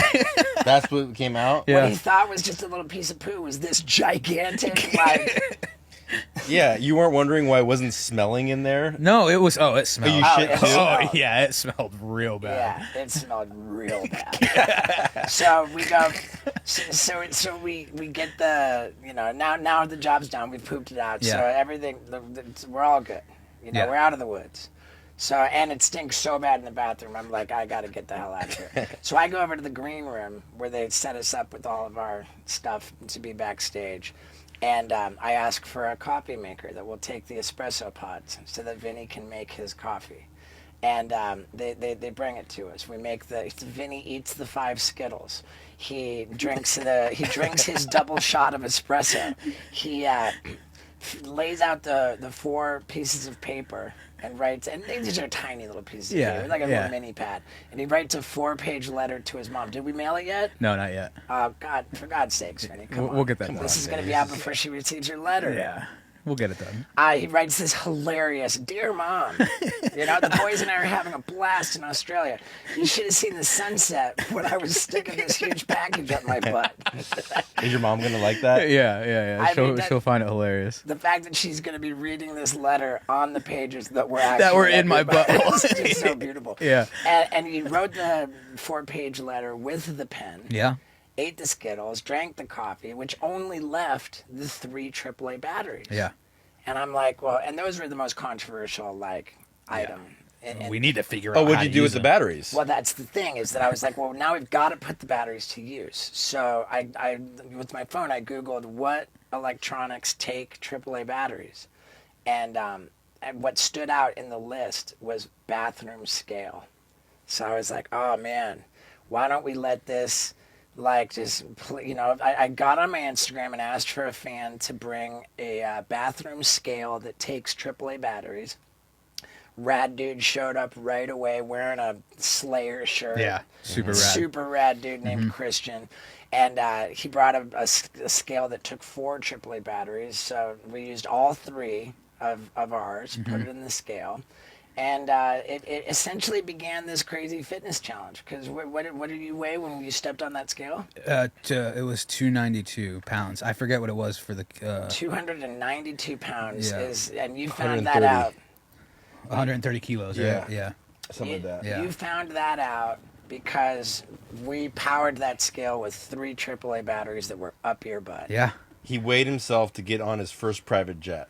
Yeah. Oh, that's right, because we already needed a scale anyway. Yeah. Yeah. In order to figure out what we Yeah, all because weigh. Isaac and I were like looking I for didn't a even scale. think of that. This just gets better and better. Yeah, Isaac and I were looking for a scale. And You guys then, were already looking for a scale Yeah. Yeah. separately. Yeah. Because we and this is pretty amazing as like testimony to how devoted you are to my team. Yeah. And I've said that, like, you know, you call Vinny at 4 a.m. and he'll answer the phone and apologize for being asleep. Yeah, You know, like, hey, you need Vinny to drive the van to Texas. He's like, when do you want me to leave? Yeah. You know, like, whatever it is, like, you're the ultimate ride or die team member. Yeah. And because we'd had problems with this bus, which we're on right now, breaking down and hitchhiking and this and that, we were like, okay, look, the second leg in Australia, we're getting private jets for the longer drives. Yeah. But we got the cheapest possible private jet, which only allowed us to seat 4 people. Mm-hmm. Citation Mustangs. And you would be our 5th person. Yeah. So I told you, hey, Vinny, come to Australia, but we're all going to be on private jet, and you're going to be stuck on the bus that may or may not make it. Yeah. And you were like, aye, Captain. I was easy. like, I think I said, all right, I think me and Dave are going to be best friends. Yeah, you said Yeah. you said I'm stoked. I'm Yeah. stoked. Whatever, I'll be on the bus. And then, like, when we got out here, all of a sudden we were thinking, man, like, how do we get Vinny on the plane? And the answer was really limit how much luggage we have, Mm-hmm. weigh everybody, and so that's why we needed the scale. It was insane. And how was your first? I mean, that was a cool jet. Yeah, it was so sick. I'm not gonna lie, I got a little emotional. I bet. Yeah, I got super emotional because, like, this goes back to that guy dude, whoever, like, who, the God guy. Yeah, the God guy, who, whatever that kook was or whatever happened that was. Right, and You if calling anybody, God a kook? No, I'm, Just kidding. if anybody's wondering about this story, we went into that one in pretty good detail with Maynard. with Maynard, Yeah. yeah. And it's like, whether that I don't even know. It's just like the way that things have been happening within the last few months. It's just like unreal. And when we were on that jet, I was just like reflecting on the last few years, Sure. you know, and just and it made me like recognize like every year has been like a level up. And I've only been sober for 5 years. 5 years ago, I was homeless. So to be from that 5 years ago to be on a private jet with you guys, it's just like Jesus, dude. Like, Yeah, there's a lot of like- special things that happened to me when I first started working with Steve too, because I got sober and then I went back to City College. I was like, okay, well, what am I going to do? And I took this history class and I learned about like maybe 5 or 6 different cities in the United States. And then the first year we started traveling, I went to all those cities. Oh, so that wow. was like That's cool. cool. That was like Yeah. I was like, whoa, you know. yeah. I mean, not to take it away from you, but like that. Cool story, Kook. Anyway. It's happening. Yeah, it's happening, dude. It's just it's epic, Yeah. and I love it so much, and It's crazy because like now like I'm there's been a lot of times in the last like year where I'm just like, fuck, am I making the right decisions? Am I doing the right things as far as like career and stuff, you know? Right. And I just within the last couple months, I'm starting to feel a change yeah. in the career aspect. You and I have had talks about that. Yeah. You know, and you know, I told you some stuff that you didn't want to hear. Yeah. And I told you because I felt that that was in your best interest. Yeah. And you know, and now everything's really working out. And I want to give you like genuine praise and encouragement, just props for what you're doing with this new sketch comedy stuff that you're doing. Oh, thanks, dude. I mean, Yeah. like, you, on your own initiative, with your own budget, you're professionally producing all of these sketch comedy skits. Yeah. And when you showed it to me, like, I was genuinely, like, deeply laughing Yeah. out loud. Yeah. Like, I love what you're doing with Yeah, that. thanks, dude. I wanted to wait a little longer to show you because I know you're a tough cookie to crack on a lot of things. You know, I mean, I'm not going to kiss your ass Exactly. and tell you I don't like something. no, that exactly. sucks. So that's why I wanted to wait a little bit. But I was just like, you know what? I'm like really, I'm really stoked on this. Yeah. Like, Yeah, but also he has expertise to give you that will help you too. That so it's a too, fine yeah. line between getting drilled Yeah. and like getting help. Yeah, no, And for sure. I I mean, gave you notes and you incorporated them, and, Yeah. and I think we both agreed that it helped. yeah, for sure. Yeah, And then with your graphic for your T-shirt design, like I was Yeah. super stoked to help with that. yeah. Can I Can we talk about prostitutes? Can yet? I do it? No. I want to segue before we do that, and there's two or three things I want to talk about. One, can we talk about since we are doing a solo podcast, are we giving away anything on the? Thank you for that. Every time this is the third time, but whenever the guest says, it doesn't say a guest, it says Steve-O, and there's some image that it's not a guest. Yeah.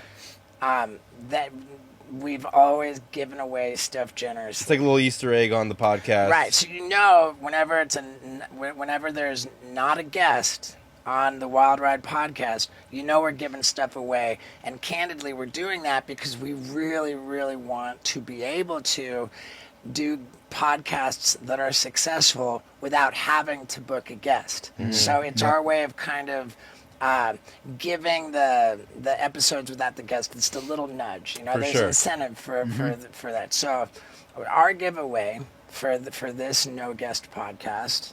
It's not. Is it a giveaway? Are we doing? Your call, boss. Okay. What are we doing? Because we have. Okay, we've got a bunch of T-shirts, which I cannot believe were not hits. Like these death metal shirts, the Steve-O death metal shirt. I think it's so fantastic. And how many do we have? I think we have maybe I can't even read that And then far there's away. the blood T-shirt. We got where the I'm blood covered in tees. blood. We got the jackets. Bomber jackets. We Don't do the bomber jackets. Okay. I think they're epic. Okay, so Save them for winter. So the death metal tee and the blood tee. they'll be at the front of your website. $0.0. All you have to pay is shipping. Okay, That's cool. sick. And hurry up because Yeah. like with that, we're giving them away. Yeah, because probably by this point, all the audio people are going to be on it. So get on Oh, it. that's ASAP. right. But before Yeah. it even makes it to YouTube, it's probably going to be already Yeah. gone. But that's cool, though. I mean, I'm worried about the YouTube. Like when we put Maynard, like the numbers, it took real, like 24 hours for that to finally get the. Yeah. we might like- be. I mean, there's some kind of shadow ban going on. Something or going on something. with our YouTube numbers, man. Okay, and then the second thing I want to talk about is we're on the bus, incognito. Yeah. Yeah. Our bus, like I definitely had some feelings about like the content we put out where it's like our bus broke down. Granted, in Australia, buses are not a thing. This is the only bus you could get. It did break down, but the guy who owns and drives the bus is the best. He's the guy. sickest. He's probably the most epic person in the world. Yeah. Yeah, we love him. Incognito Nightliners. Check him out. We love him, and the bus did break down on this leg too, but he fixed it so fast. He got and it. it only broke down because it went up a really steep hill. Yeah. Yeah, well, we did travel 4,500 feet up in the air. Yeah. And Yeah. it did overheat, but he got it fixed, and he's the best. He's the best. So we wanted to give some love to the bus, to the company, to the driver and the owner, Yeah. Dave. Incognito. Okay. Now, I have a question for you that I've been dying to ask you, and we can get to the prostitute after this, but it's also... We're Technically, it's a bunch of prostitutes. Oh, we're going to talk about all the prostitutes? I mean, well, I'm just saying, like, there was a lot of communications and negotiations. Oh, yeah. Okay. But let me. So we were at the side of the road when the bus was overheating at one point, and our goal is to try to get Vinny to like 30,000 followers, 50,000. Like we want to blow Vinny up. Oh, that's another thing. Is that on the Steve Aoki podcast? I was gonna bring that up. Yeah. We got to not sit on this forever. Yeah. Like, you want to have a winner chosen before? Well, but- you already read us a couple names. Yeah, why don't and we I just pick the and I person? and I have. I mean, I haven't picked somebody out You yet. told but me about like I feel like one case. yeah. They were both sober, a couple, or is that another person? I don't know. After this, I can go By through. by it. the time I record the intro for this episode, I will Yeah. announce in the intro, Okay. which is tomorrow. Yeah. Okay. So we were at the side of the road and we were like coming up with ideas for Vinny to go viral. and we were like, This is where you came up with the ant hill I was like, glory hole. I didn't was come up saying with it, that. and I was like saying, or you got to walk into a spider web with a spider right there in your face, and he's like, no fucking way. The ant hill glory hole is pretty epic. When you showed me you texted me a picture. I did. Yeah. You texted me a picture. Like ant hills have holes Yeah. that Yeah. are like just they look like a glory hole. Yeah. Okay. Straight up from the Porky's movie poster. Yeah. So where I'm going with this is Vinny's just like, no fucking way. I'm like, Vinny, you're not in a situation where you want to turn down these stunts. And he's like, he's like, I paid my dues. And I was like, have you? And then we had an ongoing discussion about it. Dues are never paid, bro. No, Okay, I know. that's- I So, haven't paid my dues. for sure. No, but I know. I would say, No. but wait, hold on. But then I just said, like, it's not like, like, I feel like That's like- your guys' dues are paid. I mean, Yeah. if you want That's to how. retire, Yeah. Then Yeah. it's a question of when. That was my question. When is somebody's dues paid in this line of work of like doing is that, stunts? I don't like. It's just like, what do you mean by dues are paid? No, I kind of meant it by like. I mean, you've paid your dues so that you don't have to share a hotel room anymore. Yeah. Yeah. But when your career is in providing entertainment, For sure. you're not like your dues are paid. It's like saying Stephen King's dues are paid. Yeah. So what, he's gonna stop writing books? No, it was more of like I think I've paid enough dues to where, and I'm can not even say no to stunts. where I'm not even talking about stuff with you. I'm talking about within the last 4 years where I could say no to something. But aren't there bits Oh, like that sounds like way too much of a banger. Yeah, and then eventually I was like, you know what, fuck it, I'll pay whatever dues, I'll do whatever I need to do. Stop using the term "pay your dues" when Yeah. it relates to your art. Okay. That's Yeah. a good point. But were the new guys at Jackass turning down stunts on the J4 No, movie? weren't you guys like fighting for more screen time? Yeah. Yeah. And that's not even the new guys. That's just everybody all the time. Unless bulls are involved, and then nobody wants anything to do with it. Yeah. I was curious about that genuine question of like paying your dues in this game, like for everybody that's trying to make it. Like, Yeah, there's I no mean- such thing. Like, I've paid my dues, so like I don't share a hotel room. Yeah. I've paid my dues, so I actually travel in my own separate personal RV. Yeah. But like, it's not like Yeah, no, I that paid makes- my dues where I'm not gonna Yeah. build my crash capsule and like For sure. Yeah. Yeah. And get tits. yeah, Yeah. leave the art out of it. Yeah. You know, I'm so glad by I all asked means, that. you like pay your dues has nothing to do with you sticking your penis in that anthole. Yeah. So you like that idea? So lose the laundry and start fucking. And how big of a thumbnail would that be? Just him hugging a fucking big anthill. Yeah. Okay, good. I'm glad I asked. Now we can Yeah. talk about prostitutes. Okay, so Real quick, can we check that camera? Sorry. yeah, easy. Make sure that's still going. And let's leave out specific names of who called who during the fucking. Please. So on the first trip to Australia, we met up with my buddy Latham, who's got this like bone disease where his bones break, and I gave him a tattoo. A lot of people said I did a bad job, but they were wrong. This time we met up with Latham to color in his tattoo. And he mentioned that the last time I saw him, we had thrown around the idea of maybe getting him some luck with the ladies. His DS. Yeah. And it just so happens that in Australia, prostitution is legal. Well, we didn't know that at first. I actually do. I had forgotten, but back when Jackass #2 came out, we were shooting these promos for it. We actually went to a brothel, Oh. like a whorehouse in Australia, and screened Jackass #2 for like all of the That's ladies amazing. working there. Really? That's so Yeah. sick. Yeah, so I actually knew prostitution was legal in Australia, but I had forgotten.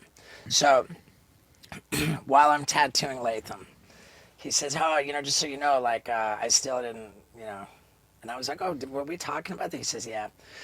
And I'm like, "All right, well, let's make it happen." So I asked Vinny.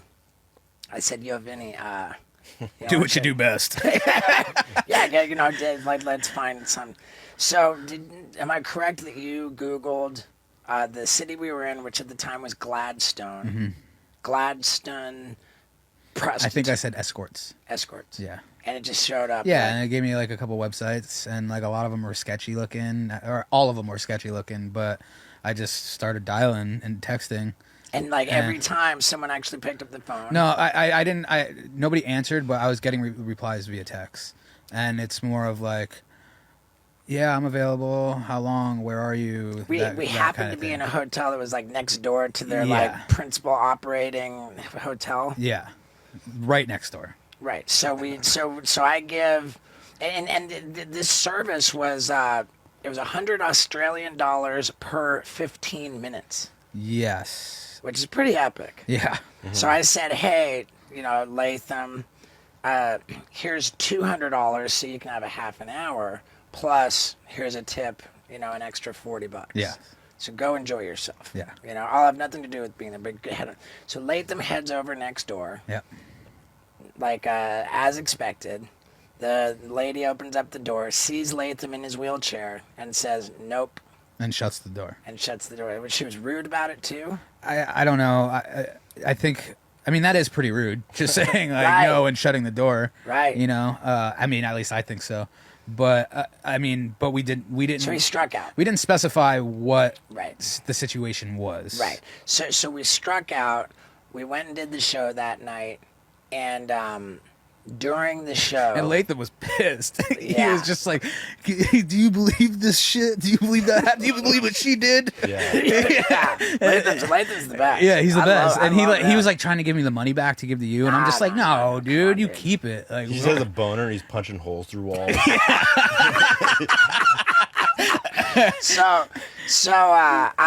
We had been planning on, I think, leaving like that night or Yeah. early the next morning. Yeah. And Yeah, And- glassing the Mary Bro to pop your. yeah, well, we were gonna film like so. I during the show, during one of my videos, I'm backstage texting, hey, we're not leaving this city. We're gonna get the job done right. Yeah. Tell Latham, stick around, and so we stayed in Gladstone. And the next day, how many prostitutes did we communicate with? There's so many. Probably 10. Yeah, there's maybe 10. You're buying, like, what do you have to, like, some will only accept, like, gas station, like, Excuse me? Yeah, one guy, it was probably some fucking dude scamming me. He was like, okay, cool, like, I don't take cash. Because I'm like, oh, we're at the theater, come through. And he's like, great. I'm like, we got the cash. And he's like, oh, I don't take cash, I take a gift card. So I'm like, all right. So I went to the gas station, I fucking went to the ATM, got cash. Gave the lady the money, got the gift card, and then and on the way back, I'm like, yeah, I got the gift card. He's like, already? that dude must have been hot. I mean, I thought it was a girl, and he's like, oh, why didn't you tell me you're going to get gift cards? I want an Apple gift card. I'm like, well, I have a United gift card. He's like, well, send me the... Yeah. So that was a bust. So you knew you were talking to a dude? I mean, I know, but like... I mean, I figured because it was like a Getting little weird, scam. Scott. No, I always watch scammer paybacks, and they make you do things on... So I figured it was a dude. Right. So then when we finally found the actual lady for the job, it was the next day? It was the next day, Yeah. and she was the only person that we were communicating with that said, call me. And hopefully, fingers crossed, that all of this footage lives in the same video, the Prison Pocket video. Like, Yeah, I don't see why it it's wouldn't. probably going to be a little bit tricky. And hopefully this video doesn't just get buried for some of the stuff we've talked about. But, hey, what are you going to do? Yeah. So we called her, and I just said, I asked her, hey, we got a guy Latham, we want to take care of him, he's a virgin. She's like, yeah, no problem. And then I just said, hey, I'm not used to this kind of stuff. I was like, are you a cop? Do I have to ask you if you're a cop? She's like, no, but I dressed up like one sometimes, haha. And then she was explaining to us the laws. Right. And we've stuck her behind not the curtain, but The blind. shim or whatever. Yeah, the blinds. Yeah. So you can see just a silhouette of her explaining the legality of prostitution in Australia. And she said there's brothels and there's freelance, which are both legal, and she's the freelance version where she has all of her licenses. or whatever. So she's licensed. I mean, it's epic. Yeah. So she was super cool about explaining on camera without her identity being revealed. We told her we wanted to have Latham on camera when the deed was done to see his facial reaction. Turns out we had like 3 cameras. She was fine with it. Totally cool with everything. So was Latham. Oh my God, so late. So I'm gone at this point. I went off to go get some food or something, and I'm getting reports back. Like, is the deed done? And Scott says he nutted twice. And I'm like, wait, dude, this is the greatest thing in the world, because there was potential for this to be like something that was kind of uncomfortable. Yeah. Maybe like, oh, we think this is going to be a great video. Like, oh, dude, like as if we're like, there was a possibility that it would feel like we were kind of exploiting Latham for content, and that Like bullying him into getting a hooker. But yeah, right. And not only was that not the case, but he loved it so much that he was finished with the whole operation within 20 seconds, he said. And he had a half an hour. So he said, hey, would you mind if we do that again? And this lady was so cool. She's so sick. You bet. Yeah. So, yeah, you paid for the half hour. Why not? Yeah, so then like the whole thing like over. The fact that it happened twice is genuinely indicative that it was not in any way a bummer. No, You know? of course not. And as soon and he's on camera, like when she walks out, like the door closes and he zips in his little electric wheelchair straight over the camera, and he's like, "Fuck yeah, dude!" Yeah. Wasn't he like sucking her titties and slapping her butt? I don't too? know. I have not seen. He's slapping her butt. Is that true? Yeah, for sure. Wow, I know. I did. Dude, know. he's such a legend, dude. I saw his still shot on the camera, just a freeze frame where it He's seemed holding he's- her hair. Yeah, you got a little into it. Yeah, bless his heart. Yeah, man. dude. Bless his heart. And what a week! Like I said, Yeah. what a week. Yeah. And It's my birthday tomorrow. I turned 40. I know, So dude. that'd be crazy. I am aware of that. It is in my calendar on repeat every year. And Yeah, I don't even want to do anything, but Nah. it's another crazy week. But maybe we can get dinner tonight or something, or whatever. Like I had it in my calendar. I knew it was coming. Jeremy hit me up yesterday. He said, "Hey, you want to do something big for not because I care about you or your birthday, but it is an opportunity for killer content." Yeah. Well, I mean, what are we gonna do for? I don't know. I have no idea. Can you do like either try to hug a kangaroo or do the glory hole beehive? I'll or do whatever anthill? you need me to do. Thank you. Yeah. Why don't you get? I don't want to. He's like, "How am I going to fit this monster in that little ant hole? How am I going to fit this baseball bat in there?" All right. Well, I think I thought that was a fun one, and I like being in Australia. I like being in Australia. I just hope Bam doesn't die. I really do. I really wish, man. It's not too late. It's never too late, man. Yeah. It's never too late to get it. No, of course not. I love If anything, like the worse things get, the better the hope is for. Yeah. So Well, it's pretty fucking bad. it's pretty bad. Real quick, this comes out tomorrow. Correct. No, I think today's Tuesday.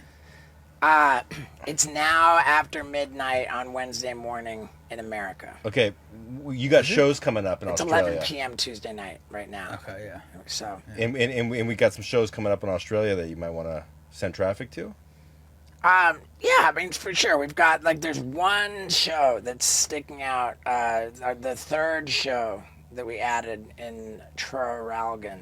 Traralgon. Okay. I don't know. I haven't said that. I mean, whatever, dude. If you're in Australia, there's a chance to catch us, and the show is Yeah. literally epic. If you're in the UK, I was just gonna say if yeah. you wanted to say anything if about you're the in UK. UK, man, Yeah. like a pre-sale is just on, and dude, I was told not to promote the pre-sale for the UK because they have some weird rule. You can only pre-sell 30% of the tickets, and they're like, dude, those things are gone. Whoa. That's so sick. So it's like pre-sale. If you want to be a part of the pre-sale, you got it. If you know, you know. Yeah. I'm not even allowed to promote it, they said. Sick. Yeah. So yeah, dudes. Fun times. Yeah, there it is. I'll do my outro right here. Now, how about that? Would you believe that? And thank you for sticking around to the end, man. My beautiful street team. Woo. You. Good job, Vinny. I don't think it was an outrageous statement to say that that was arguably one of, if not the most entertaining episodes ever. I think so. I mean, man, it's crazy.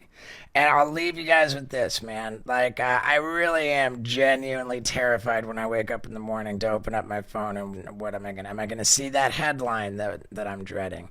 Maybe, you know what? People recover, man. People recover all the time. There's no such thing as being a lost cause in the game of addiction, man. And I tried everything I could. And I just couldn't, I can't do it. But hopefully what's going on now is enough to finally get our buddy back. And I'm just saying, fingers crossed, man. All kidding aside, dude, I don't want Bam to die. I don't want it. I want him back. He could have a good life still. He could have a really amazing life. So I love you guys. Thanks for sticking around.